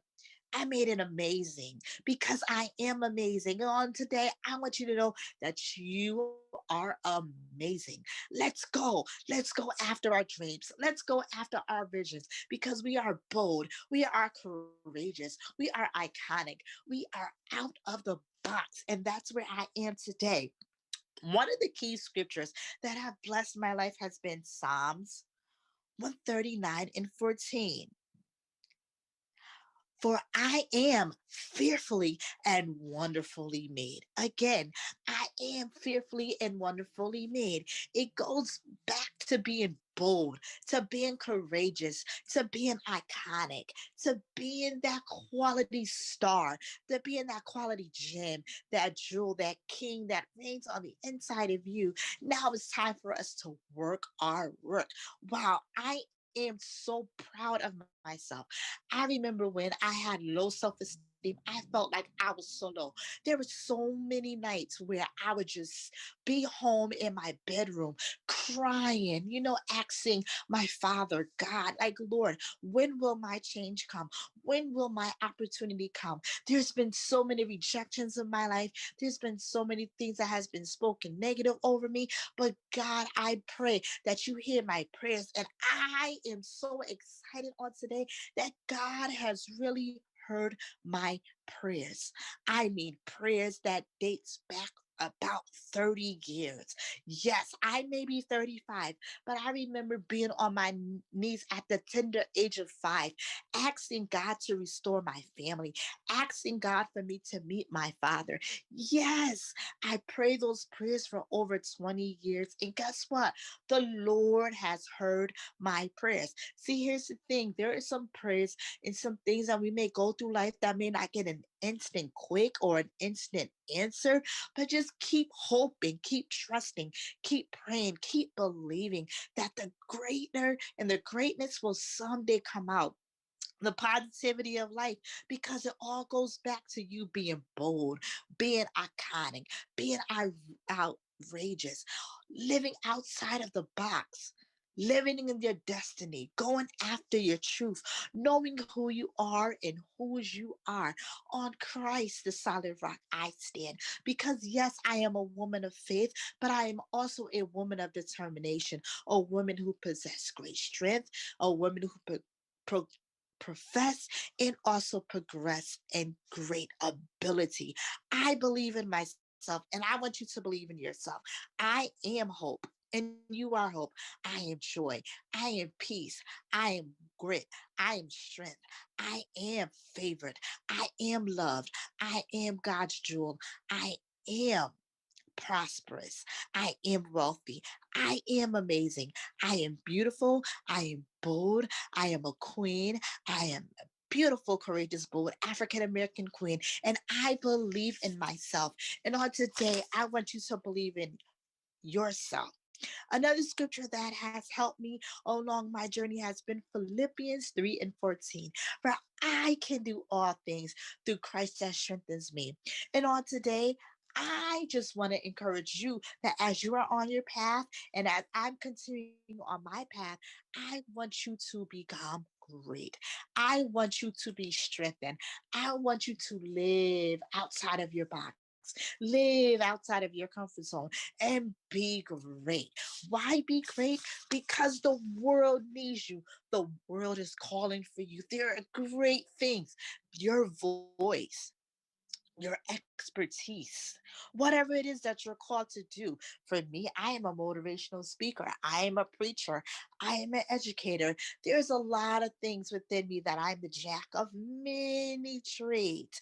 But what I am thankful for is that my rejection, I did not allow my rejection to stifle me, to keep me bound. But what I am thankful for, that I found the strength, I found the tenacity, I found the hope and the love within me to keep going forward. I became very motivated. Why? Because I had mentors that believe in me. I had my supporters that believed in me, that always encouraged me, had a kind word, that always sowed a seed into my life. So my encouragement and my boldness to you today is to live, live, live, prosper, be joyful, be bold, be courageous, be iconic, and be all that you are destined to be. Think outside of the box. Think about your future. Think about the way that motivates yourself daily. For you are going greater, you're going higher. New dispensations, new realms each and every day. Every day when I wake up, I think about my life. I think about where I'm heading. And then I also think about where I came from and how I have progressed. And now what I'm even jumping into even for the greater. Why? Because I know the greater lives on the inside of me. You are looking at a young lady who was chronically in poverty. But here I am today, bold, beautiful, black. I am thankful that my accounts are thriving. I am thankful that God has given me the testimony of what it means to live in the promise.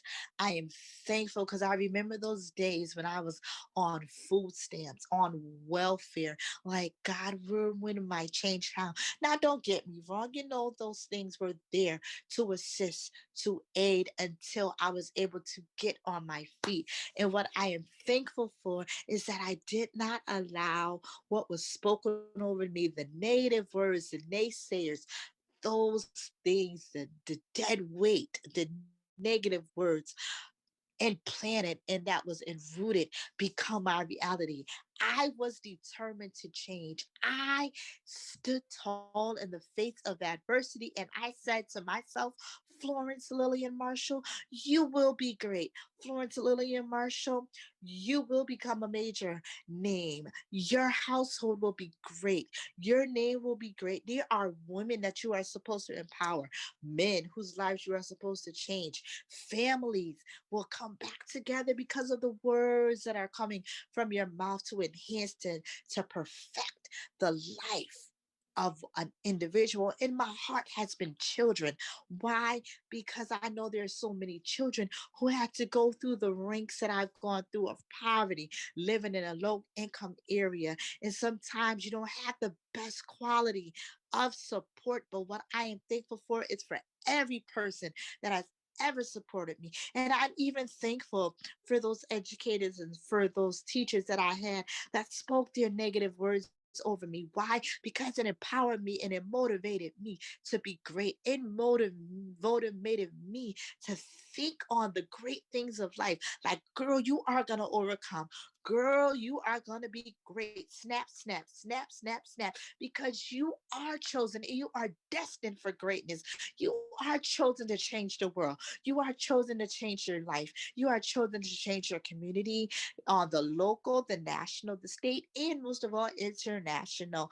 And I thank God because there's so many children, I can honestly say, over the span of 15 years, I have impacted over 500 plus inner city youth. Majority of my students came through the prison pipeline. And what I am thankful for, that their lives has been turned around. What I am thankful for, that as I have mentored them, as I have educated, I spoke into their lives.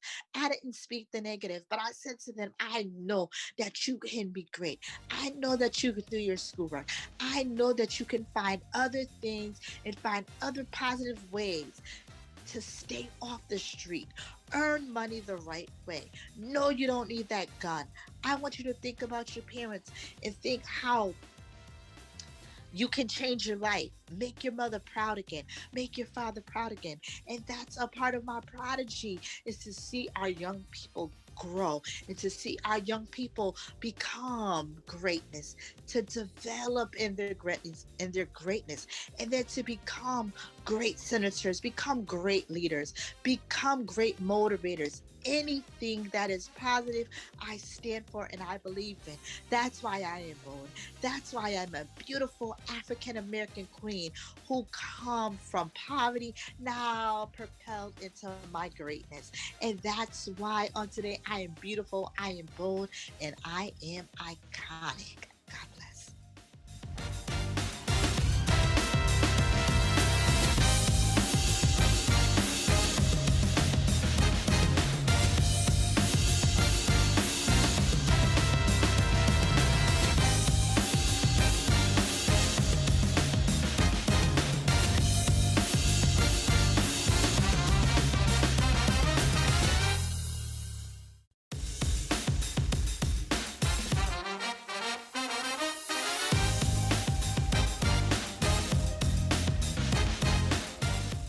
Hey, Queens. Hey, it is Michelle Gibson, the Unstoppable Success Coach. I want to take this opportunity to thank you and honor you for coming into this session because it had to be on purpose and intentional. I don't know if it was because of the title or whatever it was, but I hope that our time here together is going to be so transformational for you. I am the Unstoppable Success Coach, and I help to connect. We are unstoppable. It is our divine nature. We were created to be. We are unstoppable. And because of that, we cannot be denied. We can't be defeated. We cannot be prevented. I love that one the most. We are unpreventable. If we walk in our purpose, if we walk through our passion, God allows us to walk as the queens that we are, and He places this crown on our heads. And when we walk fully in our purpose, it stays tight. And it has these beautiful to give understand that as every woman, no matter where we are, no matter how like to talk about the stuck part, but I want you to understand is that the stuck part allows us to grow and to be more of who we're supposed to be. I often say to my clients, if I work with someone who is afraid to fail, I don't want to work with them because I know that I can't have them on my team because I can't trust them to know what to do when a situation happens. But ladies, let me tell you, we've been living life for a long time and we've had some stuck moments. Maybe it was a promotion that didn't go well. Maybe it was a physical situation, a relationship situation, maybe something with your children. Maybe it was physical or even maybe it was spiritual. Whatever it is, when we get stuck, the thing is not to focus on getting stuck, but focus on how I get out of it. And I will tell you this, that every unstoppable woman I know, we understand when we're stuck, but we know how to move quickly to the strategies that help us to jewels that may have become dim now straighten back up and they actually shine again.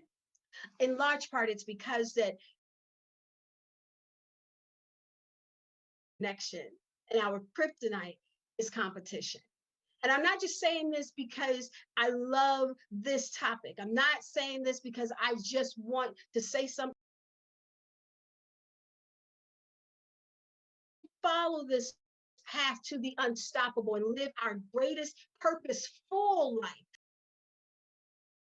It really is going to depend on the vehicles in which we ride. Vehicles before that helped me to get to where I am right now. The first vehicle I drove in was the wrong vehicle, and it almost cost me my life through a domestic violence situation. Realized that there was more for me, and because I made it out, that I was and am unstoppable. The second vehicle that I drove in was a damaged vehicle. I was on my way to graduate school, and as I was driving down the highway to actually go and register, the vehicle began to go out of control because one of the tires burst. I'm on the interstate, and it's going around and around in circles, and all of a sudden,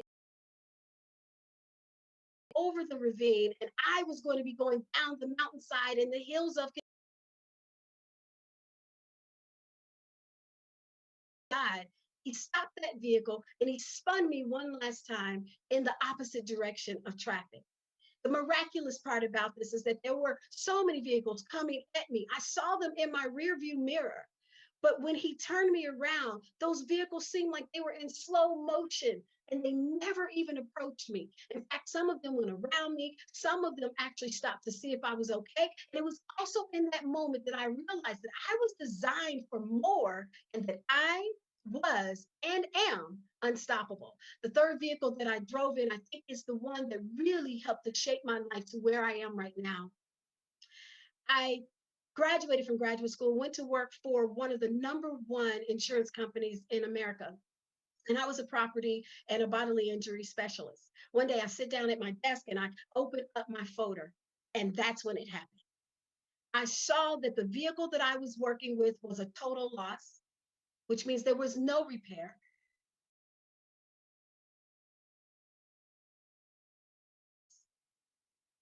When I looked down, I saw a mom and dad who were the same age as my mom and dad. I saw children. They had the same number of children that my mom and dad had. And I flipped the page again and I saw all these beautiful grandchildren. And I thought about my mom and my dad's grandchildren. And I knew at that moment that the only thing that I could do for that family was to open up their account and give them all the money. We used to call it just open up the silos. We knew it was going to be a claims limit kind of case. And I knew I was going to be able to do that. But the challenge was I could give them all the money in the world, but I could never bring their parents back. And it was in that moment that I knew again, I was designed for more. And I had to get out. And that was probably my most stuck moment. And so I began to pursue that. I went into higher education, and that was so glorious. But then 11 years ago, God called me out to start this business because there were more women like me who were sitting around waiting to figure out how they could get unstuck and really get to their purpose, their passion, and pursue the greatest life that they had. I began to become unsatisfied sitting in that cush office in the College of Business, looking out the window into the courtyard. And though I loved working with students, I knew I had to go.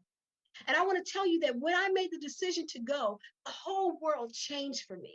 Sometimes I need you to think about there are vehicles that you're riding in right now that don't belong to you, vehicles that are broken down and you're still inside of them. And then yet there are vehicles that are going to take you to exactly where God wants you to be, to live this unstoppable life. Now, I need you to hear me clearly that when I was in that stuck moment, I began to think of things that could help me get out. And this is where I help women to do it too. I want to share with you right now 3 strategies. There's so many more. I wrote a book called Get Unstuck and Become Unstoppable. There are so many strategies there. And I wanted to share 3 of them with you. The first strategy that I want you to know that you can use right away is that we have to be consumed with not being blindsided by the 3 C's of blurred vision. That's right, the 3 C's of blurred vision. It simply says this: I will never compete, compare, or complain against another queen that is around me. Because again, remember, we're better when we connect. See, when I compare myself to other people, what it says to me is that I don't respect or love or value what God made me. He made us uniquely us. And what we're going to do in the world is going to change the world and set the world on fire in our own little corners of the world. And we need the other sister around us to make sure that we can help her get where she's going to be. We can cheer her on because we don't compare. When I begin to complain against another sister, it means that I'm jealous of what she has and I can't see the value that I have in me. And when I began to compete, it means that I've lost total focus that the only person in this world I'm supposed to compete against is myself, to be a better version of me so that God can take me again where I'm supposed to be. That's the first strategy. The second strategy that I want you to think about is this: build a better boat when your dream boat sets sail without you. Here's what I mean. My company is called Gibson Consulting and Entertainment Group. Thus, you know the consulting piece by now, but entertainment. I also run a production company where I work with a lot of award shows, and I have a team of about 20 people and 1,500 volunteers. That didn't just come overnight. I never wanted that. When I grew up as a singer. I'm a pastor's kid. I grew up as a singer in my city. And when I moved from Cincinnati to Nashville, let me tell you, everybody back home was like, oh yeah, she's going to do it. She's going to pursue the dream. She's going to get the contract and it's going to be grand. I get here with that same thought. But let me tell you, God began to show me that there were other pieces of that dream. And as I began to develop this company that I did not know that I needed, wanted, or had interest in, He began to show me another love. And as time would progress, I decided I didn't want to be out there singing on that platform. I want to position myself to push other artists out there. But here's the thing: I had to build a better boat. I had to not be consumed when I saw other people on the stage that, oh man, it's not me. I couldn't think about what did people back home think about me. I had to think about what did God say for me. And I built this better boat. And I'll say to you the same thing I tell all of my volunteers. Listen, when you see people operating in what you thought you were supposed to operate in, remember this: that's their platform and you have yours. And remember this: they are ordinary people doing extraordinary things just like you. That hits me so hard because we never can get starstruck. We're just there to help them do what they do. And when you go to work, there's someone there to help you do what you do. And you're the ordinary person doing extraordinary things on that day. So be willing to build a better boat. And the third thing that I will tell you is this: we have to make sure that in our pursuit of everything, ladies, take time to check your routines. See, routines can help us to get where we need to be, or they can stagnate us. Routines are not all bad. Routines help us to get consistency, order, and progress. But they can also cause us to feel stuck, to feel anxiety, and to feel a lack of excitement. That's if your routine has gone rogue. If you find that your routine has gone rogue because you lack excitement, you feel anxiety, and you feel stuck, I want to give you this little tool. I want you to think of your routines as a pie. A pie comes in 8 slices, and I have this activity, and it's available for download, that you can actually take a piece of pie, you draw it out, and then in each of those slices, you put one of your routine. There's a wellness routine, you have a wake up routine, you have an eating routine, you have a work routine, a faith-based, a financial routine, and hopefully a self-care routine. You take these routines and you put them in the pie. You begin to put a check next to the ones that really are working for you.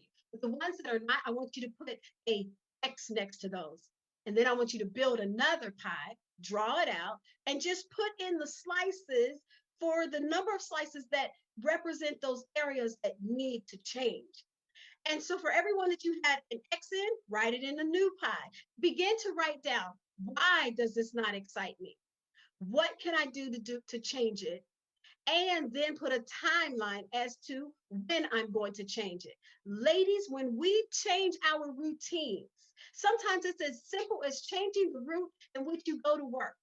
But whatever it is to bring you greater excitement, change the routine. But I caution you, do not change them all at one time because it could be overwhelming. Allow this process to be something that flows within your life. So ladies, I want to thank you so much for just spending this time with me. You have 3 routines. You have 3 challenges. 1, build a better boat when your dream boat sets sail. 2, don't get blindsided by the 3 C's of blurred vision: complaining, comparing, and competing. And 3, change your routine.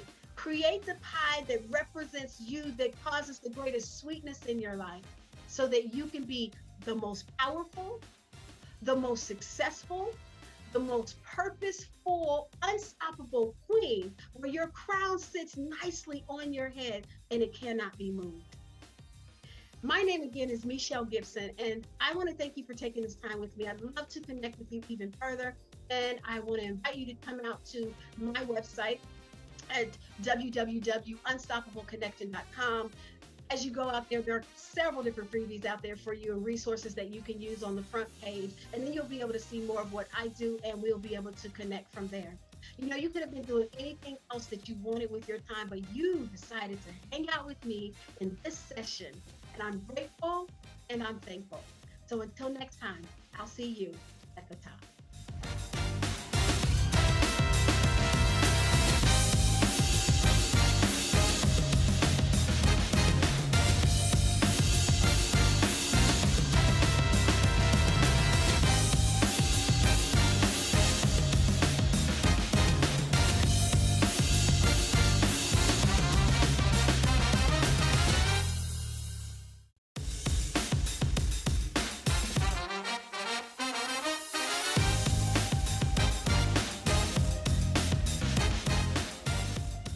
Good day.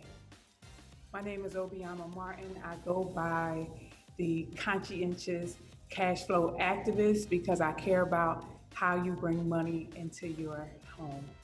I am also a coach, an educator, a mentor, a counselor, all of these different hats that I wear. But today I get to speak to you as a servant leader. And I get the honor to share my story with you and to help you get from stuck to the place I like to call equipped. And so,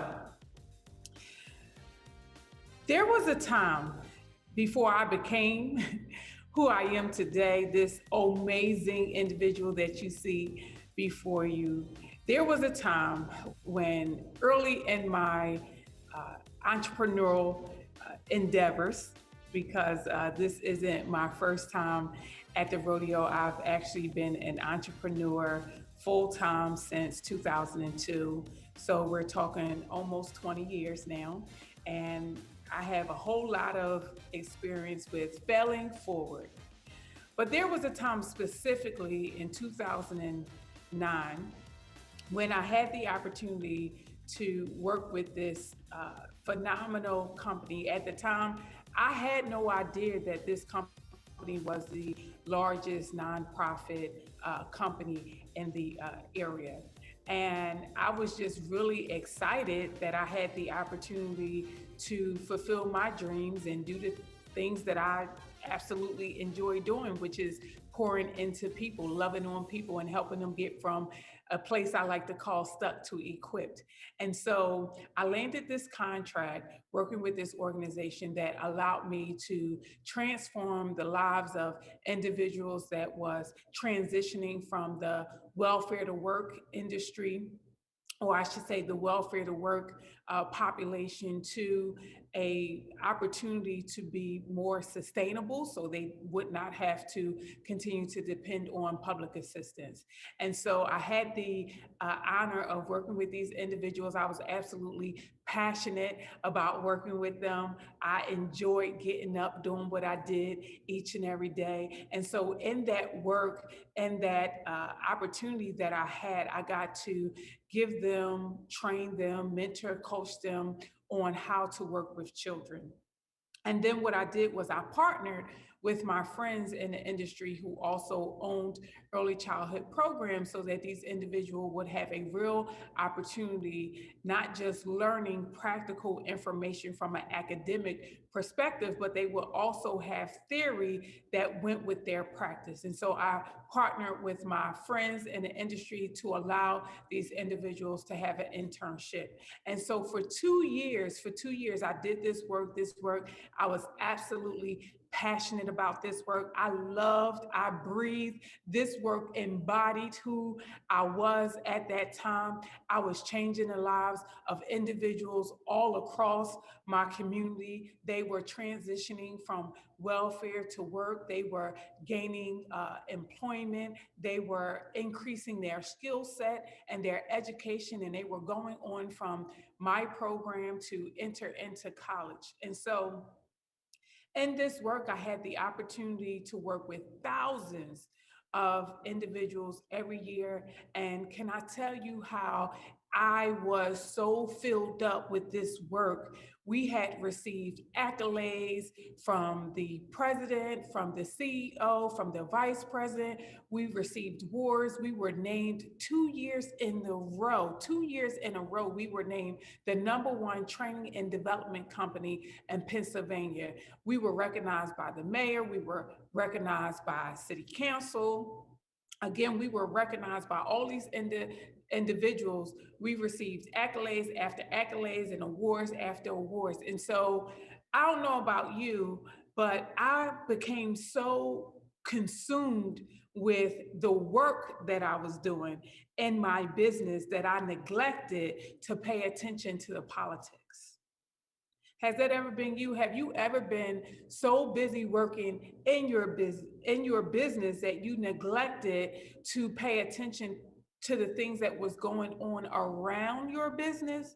I was so busy working in my business and taking care of everybody else that I was neglecting the politics. I was neglecting the industry. I was neglecting all of the things that I could not physically see that was literally changing around me. I was so inundated with making sure that my students were good that I neglected to make sure that I was good. I neglected to make sure that my children was good. I neglected to make sure that my partners was good.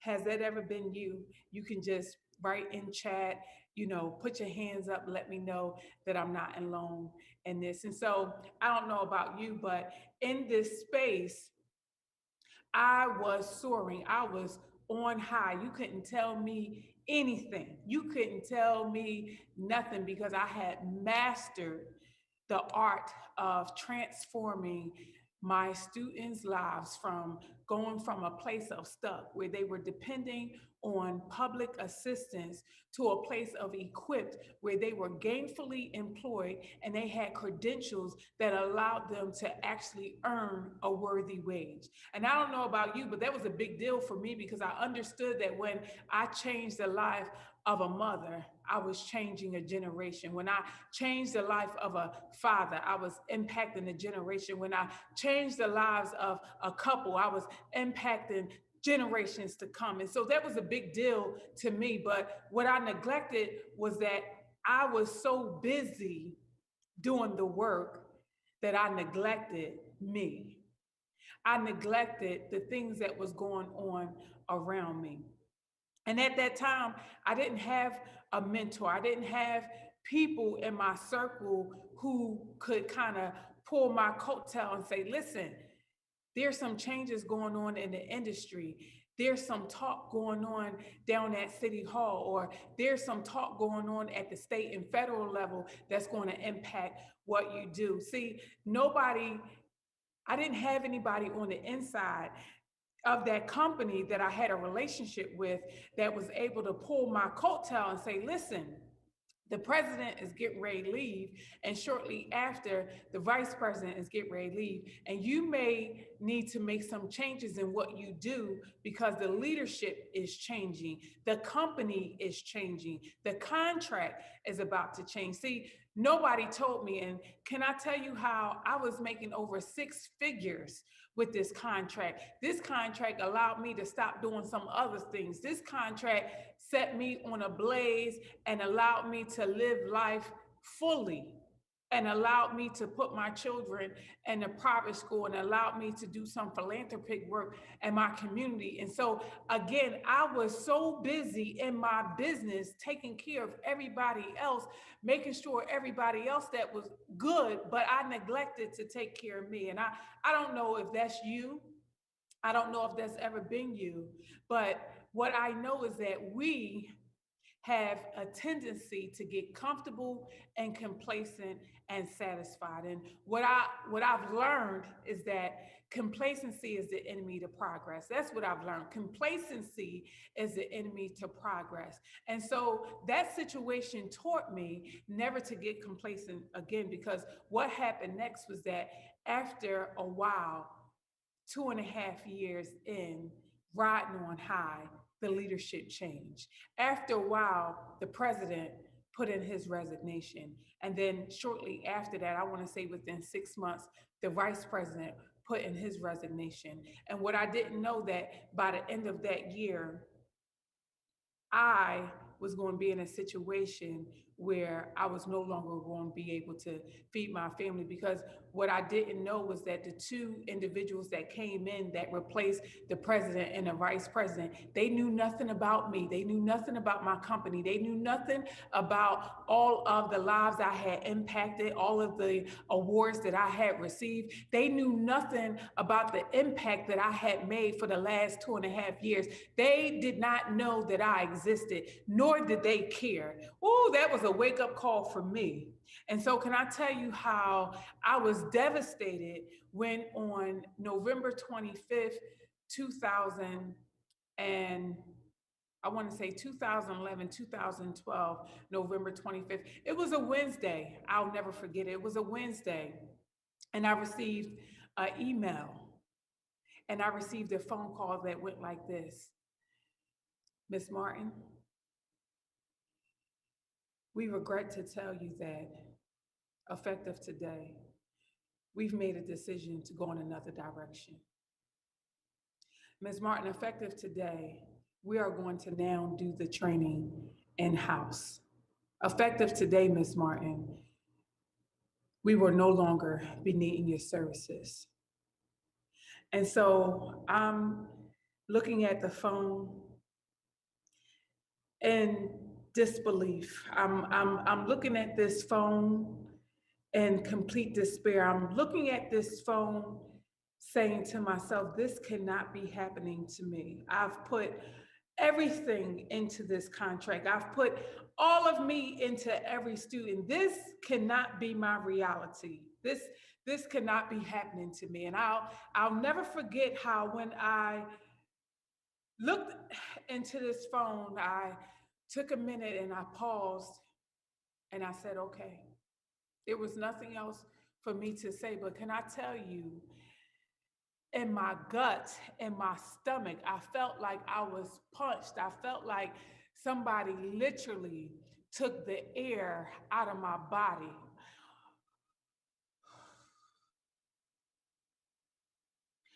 Can I tell you how I was distraught? I felt like I was betrayed. I felt like my world had come to an end. My stomach, it was just filled with emptiness. I was in so much pain.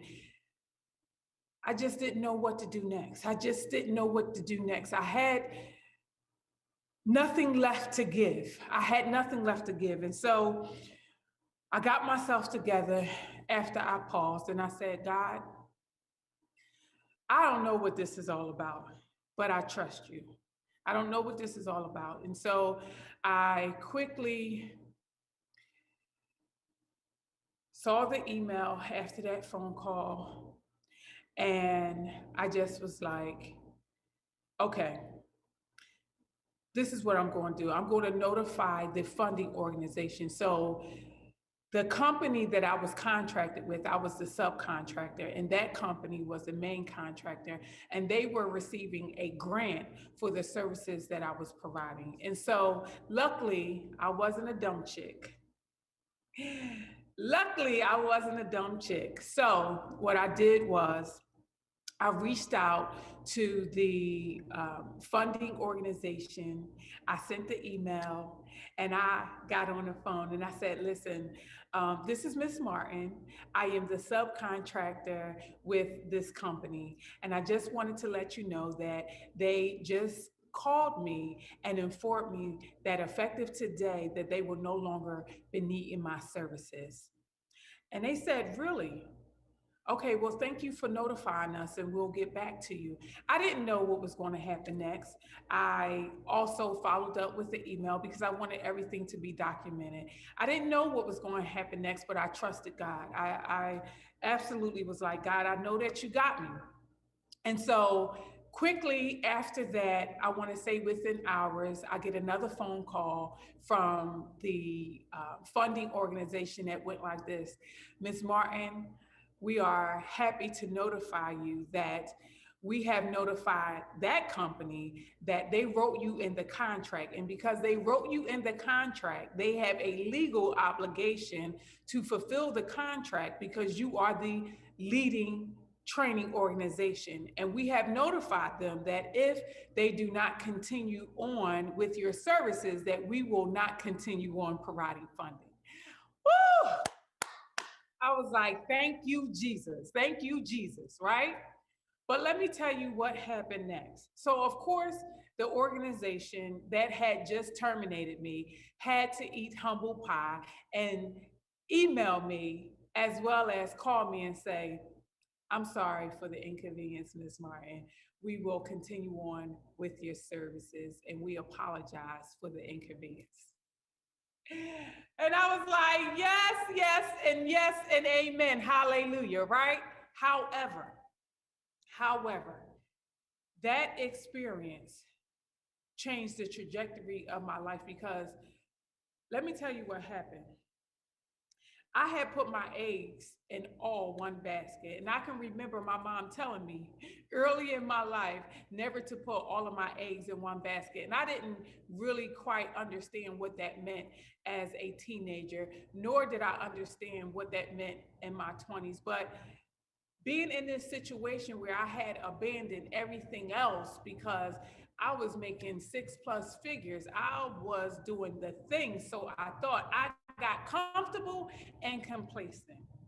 And so my question to you, has there ever been a time in your life where you got comfortable and complacent and you put all your eggs in one basket, which meant that you was relying on one stream of income to take care of your family, to provide for you, to be everything to you? Because that's what this contract was to me. It was everything. And it wasn't until it was no longer everything that I had to pivot. I had to pivot. And so after I paused, I had to pause, y'all. I had to pause. I had to pause so that I could process what was happening. I had to process the fact that politically they were strong. Politically, they was connected. I had to pause and I had to process that they didn't owe me anything. And even though they were required to continue on my services, even with that, the contract still was going to end in June. And so I had to make a decision at that point if I was going to continue on to give them the opportunity to fire me again, or if I was going to bootstrap my way to my next. And so it was a defining moment for me. It was a defining moment for me. That moment changed the trajectory of my life. And so I'll never forget this. I took $50,000 cash. I didn't have credit at that time. I didn't have bad credit. I just didn't have any credit. I believed in cash and carry. And so at that time, I took $50,000 cash of my own hard money, and I decided to look for my own building. And so by the time that contract ended, June of the following year, I had already invested into my own state-of-the-art training facility. I had already invested in my next, because what I understood was that I never was going to allow any contract to be my everything. What I understood was that I needed to add tentacles to what I did. I needed to add more services to what I did, and I needed to add more contracts, which would allow me to have multiple streams of income. And so I'm so grateful for my pause. I'm so grateful for my pause. I'm so grateful for that opportunity, because it was a learning experience for me. If that didn't happen to me, I wouldn't be where I am today. I wouldn't be the woman that you see before you today. I wouldn't have this amazing company. And so I say to you today, don't get so comfortable, don't get so complacent in your business that you allow it to be your everything, causing you to be comfortable and complacent. I say to you today, don't get so comfortable and satisfied with your current income that you don't continue on striving for more. Don't get so comfortable and complacent in doing what you do that you refuse to continue to invest in yourself so that you can become better. Because this is what I know to be true. If you are not working on you, on your business, on your personal development, on your business development, on your spiritual development, you're getting worse. And what that simply means is that something is going to be neglected. And when something is going to be neglected, that means that your income is going to be affected. And if it was not for that experience, I would not have learned the lessons. Oh, that was the cost of tuition for me. And because of that, I decided to make a decision. I'm going to ensure, as long as there is breath in my body, that everybody that I come in contact with, that I find stuck in any capacity of their life or in their business, I'm going to help them get equipped. I'm going to develop them and pour into them so that they have the right tools on their tool belt to help them to navigate whatever life brings their way. Because there was a time when I wasn't equipped. There was a time when I was stuck. There was a time in 2009, 2010, what I shared with you, working with that company, I was absolutely soaring. I was so busy being busy, taking care of everybody else, and I neglected to take care of me. And because of that neglect, it caused me to be in a place where I felt like literally my world was crumbling and the foundation underneath my feet was fading away. But it was from that opportunity, it was from that lesson that I've been able to rebound. I've been able to allow that situation to springboard me forward into this amazing individual that you see before you today. My name is Obiama Martin, and I have been able to pivot and go from stuck to equipped. And I would love the opportunity to help you go from stuck to equipped.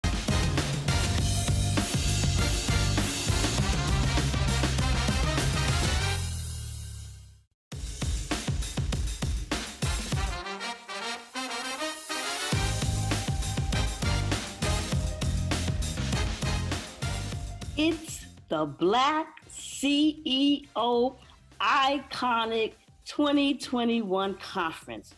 I am so excited. I'm so excited. I am ready. I am so excited. This is the day of the unstoppable Black woman. This is the unstoppable Black woman day, and I'm excited about that. I'm excited, but I am Donna Izard, and I am your host of the Unstoppable Black Woman. That's me.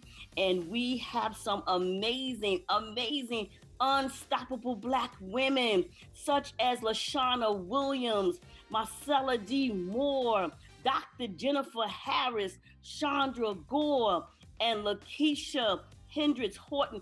I'm telling you, these amazing, unstoppable Black women will be sharing with you what it means to be an unstoppable Black woman for a time such as this. So get ready, get ready to take some notes. Get ready to be inspired. Get ready to be ignited, and get ready to be invited to the unstoppable Black woman journey. That's me. Get ready. Are you ready? Because the DI is ready. The DI is ready. The DI is ready to receive it all, to receive it all. The 2021 iconic, unstoppable Black Woman Day. I've been waiting for this day. I've been waiting. Can't you tell how excited I am? I have been waiting for this day.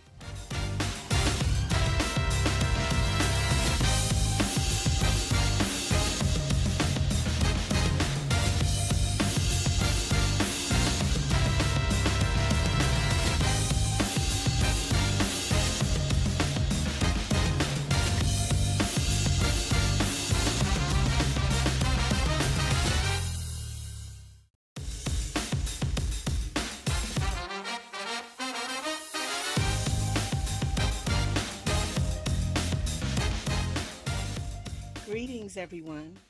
I hope you're having an awesome day today. I am B. Wright Jones, and I am the CEO of Keep Looking Up with B. Wright Jones, LLC. And I am a published author, inspirational speaker, blogger, online life coach, and publisher dedicated to serving women 35 and older who are stuck and desire to get unstuck and sexy. Sexy is the acronym for self confidence, excitement, extra, and yes, I can. So today I'm coming to you with a subject that just rung strong in my spirit. And I'm just really hoping that it encourages you and inspires you today. And the topic of my teaching today is developing the iconic leader within. Developing the iconic leader within. Just like we take care of our physical bodies, and ladies, we want to make sure that the hair is right, the nails is right, the makeup is right. And fellas, you want to make sure that the barber, have you looking good and the suit is laying just right. Just like our outward appearance, it's so important for us to also take care of that inner man. It's so important that we make sure that we are not just talking, but also walking and doing what we're saying that we're going to do. I've always been a Christian, but if I can have this really transparent moment, my Christian walk was not always where it should have been. And because of that, it caused my Christian walk to be questioned. Just like we have to have an intimate and personal relationship with God so that He can do that work on the inside of us, it's our responsibility to make sure that we are coming to God, that we are allowing Him to do that inner work on the inside of us. Sometimes we get so caught up on that outward appearance. With me, with my Christian walk, I was trying to make sure that I was doing everything on the outside right, paying my tithes and going to church and serving on ministry. But then I was failing to have that intimate relationship with God so that He could work on me. So when those moments of temptation came, I would, just like, Jesus did in the Bible, He told Satan, get behind me. But when we neglect that inner man, when we neglect taking that time with God, it causes us to be vulnerable to the tricks and the schemes of the enemy. And then we can fall. And then we could cause our walk to be questioned. So to avoid that, it's so important that we're always open and transparent with God. Just like in Christianity, we as leaders have a responsibility, not only in our business, but in our home first, in our business and in our communities. just to make sure that we're taking care of that inner man, making sure that we're living up to our part so that we're not just making, just doing something on the outside to look good, but making sure that our message is authentic, making sure that we are authentic, making sure that we're honest, that we're a person of integrity and a person of character. So today I'm going to get into my subject here on developing the iconic leader within. And iconic is an acronym for integrity, character, open to God's leading, never let fear get in the way, inspire others, and committed to your calling. So let's get right into it. The first part is going to be on integrity and character. So I listed here what are 5 attributes of integrity: honesty, always telling the truth, not taking advantage of others or being underhanded in any way. People want to know that they can count on you, okay? And then there comes respect. You treat others the way you would like to be treated. Then trusted. You want your actions to line up with your words. People don't have to question what you say that you're going to do. They know that you're a person of your word. And then you're going to take responsibility for your own actions. And you're going to put others' needs above your own. You're not going to be self seeking, but looking to honestly help others. Then I have here the leader that walks with integrity and character will always do what they say that they're going to do. They will always do the right thing, even when no one is looking. They are not led by their emotions, but they are known for making good decisions. They are fair in their judgments. They avoid drama at all cost, and they walk in humility. The next section is open to God's leading. A leader that's open to God's leading will always acknowledge God first. Proverbs 3, 5, and 6. We know the scripture oh so well, to trust in the Lord with all your heart, to lean not on your own understanding, but in all your ways acknowledge him, and he'll direct your paths. Then next, you will keep God first in everything. Matthew 6:33. Seek first his kingdom and his righteousness. Then you will walk by faith and not by sight. A leader that's open to God's leading is not self-seeking. They're not seeking their own way. Philippians chapter 2, verse 3. And then a leader that's open to God's leading will also seek to make things happen for others. Philippians 2 and 4. And lastly, they will look for ways to give back. They'll look for ways to give back to their community. They'll always remember where they came from. They're always looking to help and to lift others. A good leader will examine themselves and always take responsibility for their actions. They will have other people in their life, such as a pastor, a coach, a friend, or a family member, to always hold them accountable. The next section is to never let fear get in the way. A good leader will not allow fear to lead them in their decisions. They will trust God and the process. They will stretch themselves and not allow fear to hold them back. They will not be afraid of opposition. So, like when those fiery darts start coming, they're going to still be there. They're going to stand in the face of opposition. They're not going to run and hide. And they will never be afraid to do the right thing, even when the world is going in a different direction. The next section is inspire others. Inspire others. A good leader will always inspire others to grow, to expect more, and to want more from life. A good leader will always inspire others by sharing their story of inspiration. They will also lead by example. And a good leader will always inspire others by showing empathy. They will have the ability to understand and share the feelings of another. And then they will be committed to their calling. A good leader is committed to their calling and will stay the course even when it looks like it's over. 2 Corinthians chapter 4 verses 16 and 18. And a good leader is committed to their calling and will not question God's assignment for them.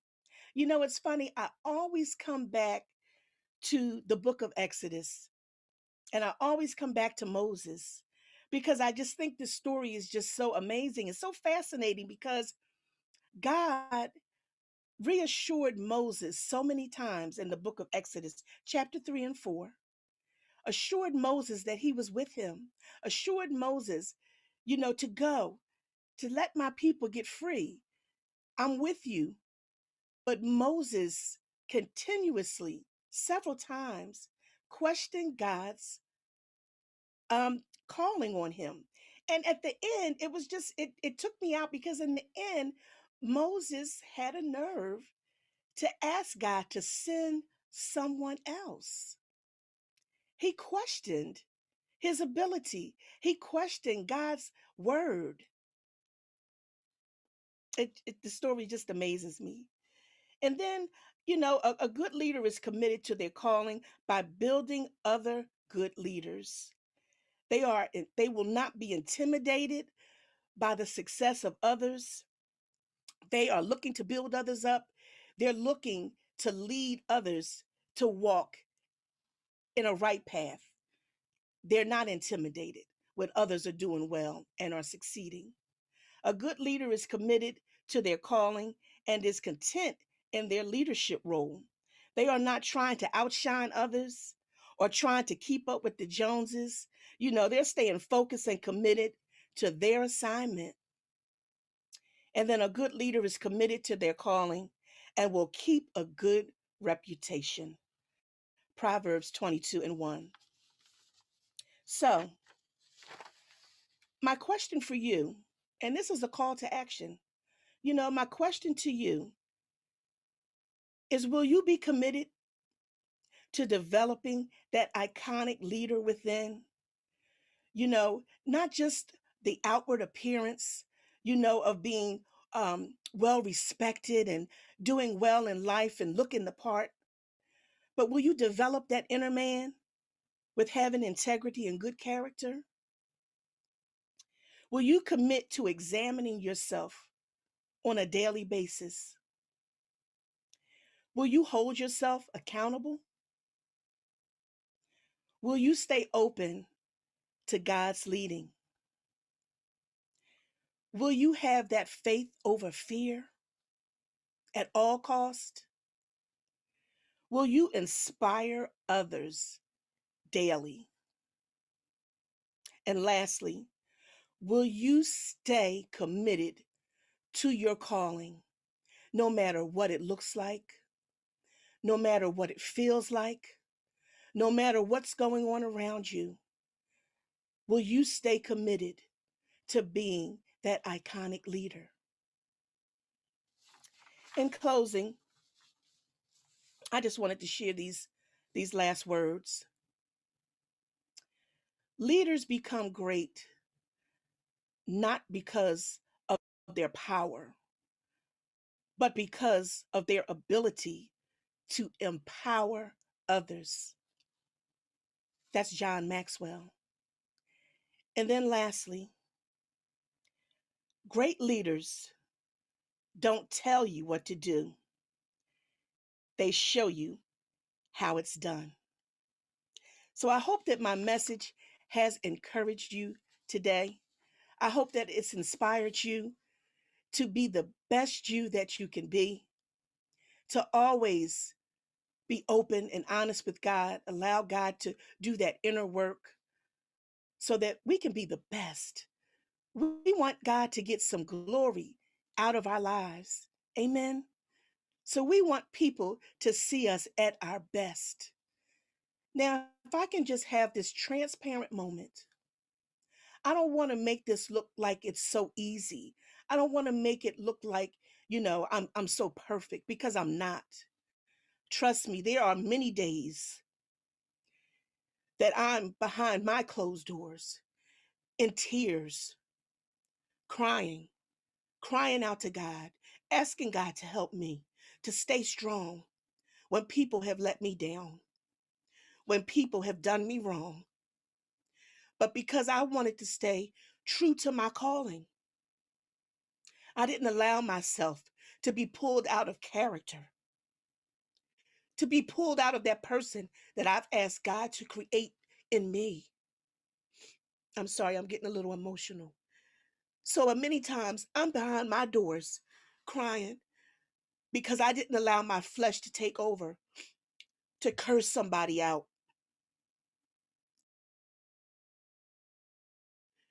It's not easy always, but because of who I am and who I want to be in God, I take my walk seriously.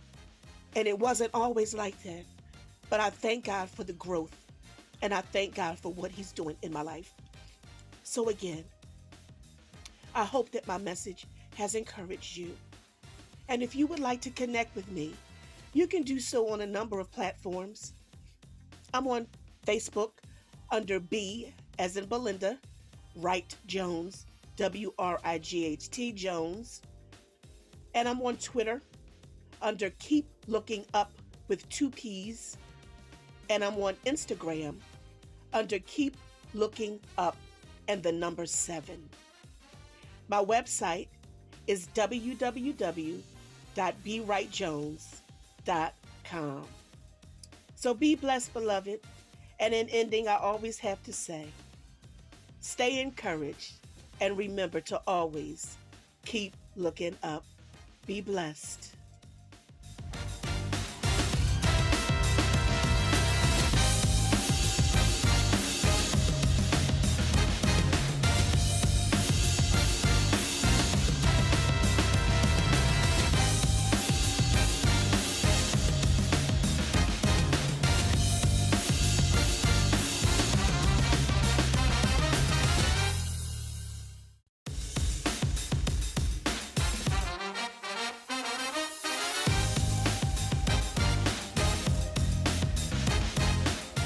Hi, I'm Paula Shea Queen Favre, CEO and founder of Naturally For Me Shea Butter LLC.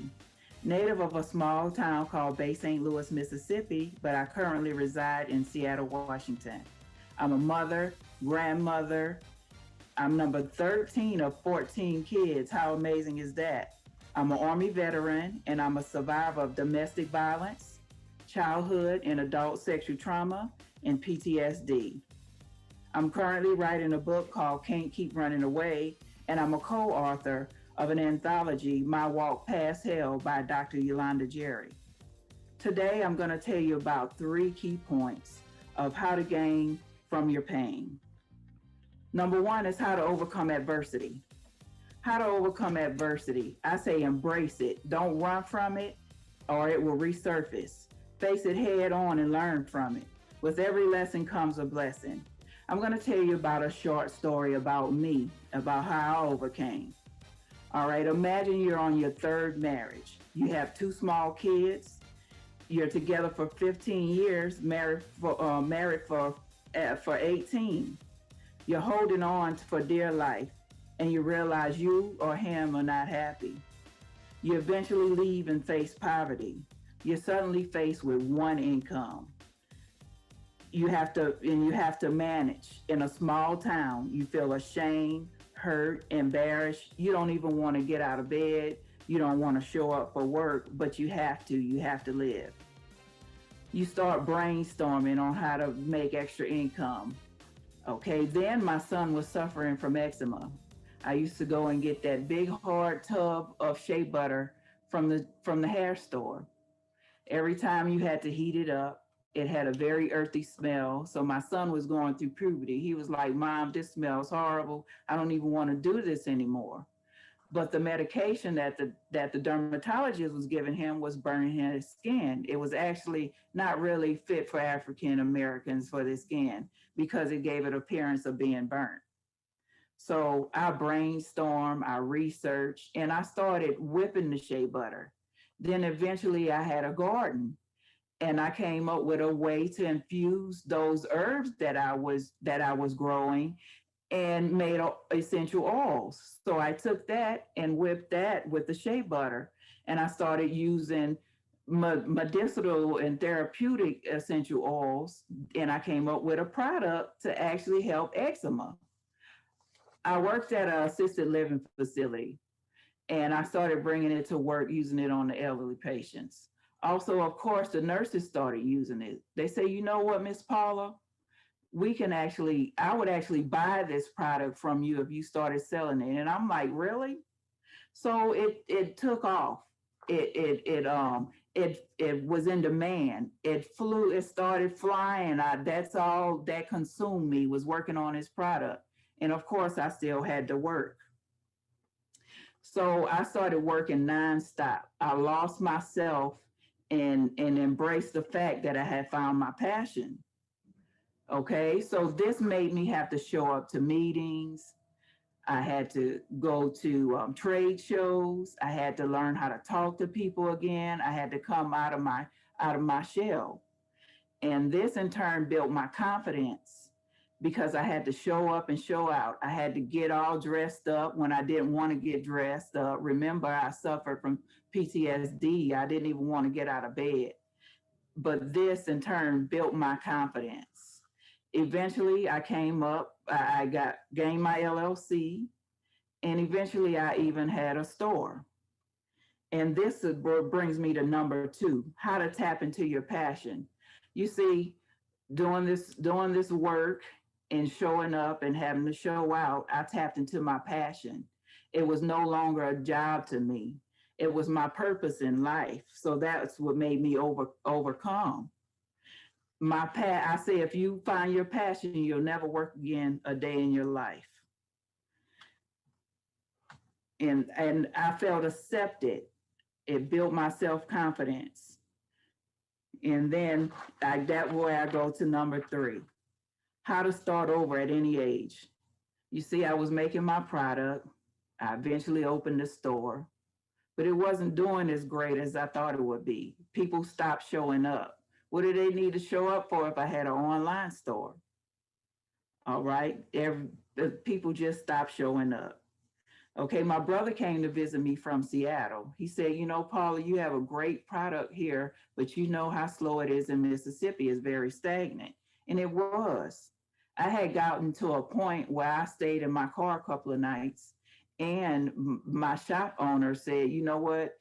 I talked to him. He said, 'Don't give up your shop, don't give up your dream.'" So I started sleeping in my shop because I faced eviction. Yes, I had suffered another blow, but I said, I'm going to keep going. And then this is my purpose in life. This is my passion. So I say you can start over at any age. Okay, I agree with my brother. He said, "You know what, Paula, you work hard, you save up enough money, and you can come and stay with me." So yes, I drove over 3,000 miles. I did it scared and praying all the way. It was a blessing in disguise. I didn't know what I was going to face, but yes, I moved in December. I started working in February, and I eventually got my own place. Lo and behold, COVID hit. I was faced with being secluded and by myself because, of course, my brother had a family and I worked at a medical facility. I was a manager there. And of course, I didn't want to possibly bring COVID to him. So I had to go to and from work and stay here a whole year and just work on my product. I went to work, came home, worked on my product. And when I first got here, my brother was like, "You know, marijuana is legal here." You should come up with a CBD line. And I said that actually literally driving here. I said, you know what? In a year, I'm going to come up with a CBD line. Eventually, I had a whole line of products. I had my online store was doing great. I started writing wholesale agreements. I am all the way from the West Coast to the East Coast, and of course, the southern borders. I had overcame. Yes, I said I have overcame. What I did was I say you could start over at any age. I am now 52, but I started over. Like I said, I drove over 3,000 miles with only my clothes in my car and my lab. Of course, my beloved lab. I had to carry that lab with me. Okay, so I came up with the CBD line, online stores, and I was living my dream and my passion. Okay, from there, like I said, I have wholesale agreements. I'm writing books. I'm no longer introvert. I know how to speak to people. I overcame some of my PTSD through counseling. And my product has, like I said, it built my confidence. Remember, you can overcome. As long as you have breath, you can start over. Don't be afraid. But I say, if you are afraid, do it afraid. Show up and show out. Remember, you always have a chance to start over. Okay, now I'd like to offer you a small gift. I'd like to, if you will go to, if you would dial 1-800-396-6113, that's 1-800-396-6113. Text your first name, your last name, your email address, and hashtag transition21. That's hashtag transition21, and I'll send you a small gift. Or you can also go to www.therealshaqueen.com. That's www.therealshea queen.com. That's www.therealshaqueen.com, and use pound transition 21 for 21% off. Thank you. It's been real. Remember, as long as you live your passion, you could find your purpose, live your dream, and start over at any age in life. Be blessed.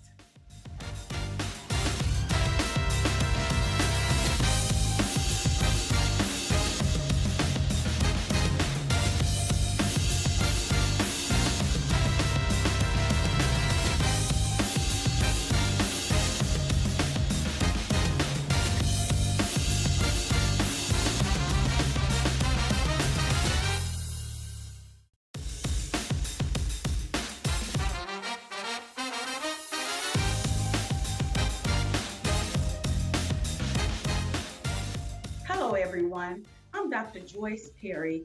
I'm the income maximizer. Today, I want to show you how to maximize your gifts, your time, and your talent. I want to show you how to strategize those things. So our objectives today is to show you how to define those life skills, to show you what really happens when you focus, and also to explore BBA. BBA is bounce back ability. If you know you've had some circumstances in your life and you've actually bounced back, type yes. Yes, I bounced back. So if you've done it once, you can do it again, even in the middle of a pandemic. So let me tell you a quick story about myself. So I was enjoying life. I was going along like the Smurfette, like la, la, la, la, la, la, just going on about my business. Ended up going through a divorce after being married to someone for 20 years. Long story short, when life happened, I began to make excuses. I was like, well, I'm doing this. I got the kids. I'm this, I'm that. And my uncle said something very important to me. He said, baby girl, when you stop making all the excuses, the choice is still yours. So today, I want to tell you the choice is yours. even in the middle of a pandemic. Yes, life is going to happen.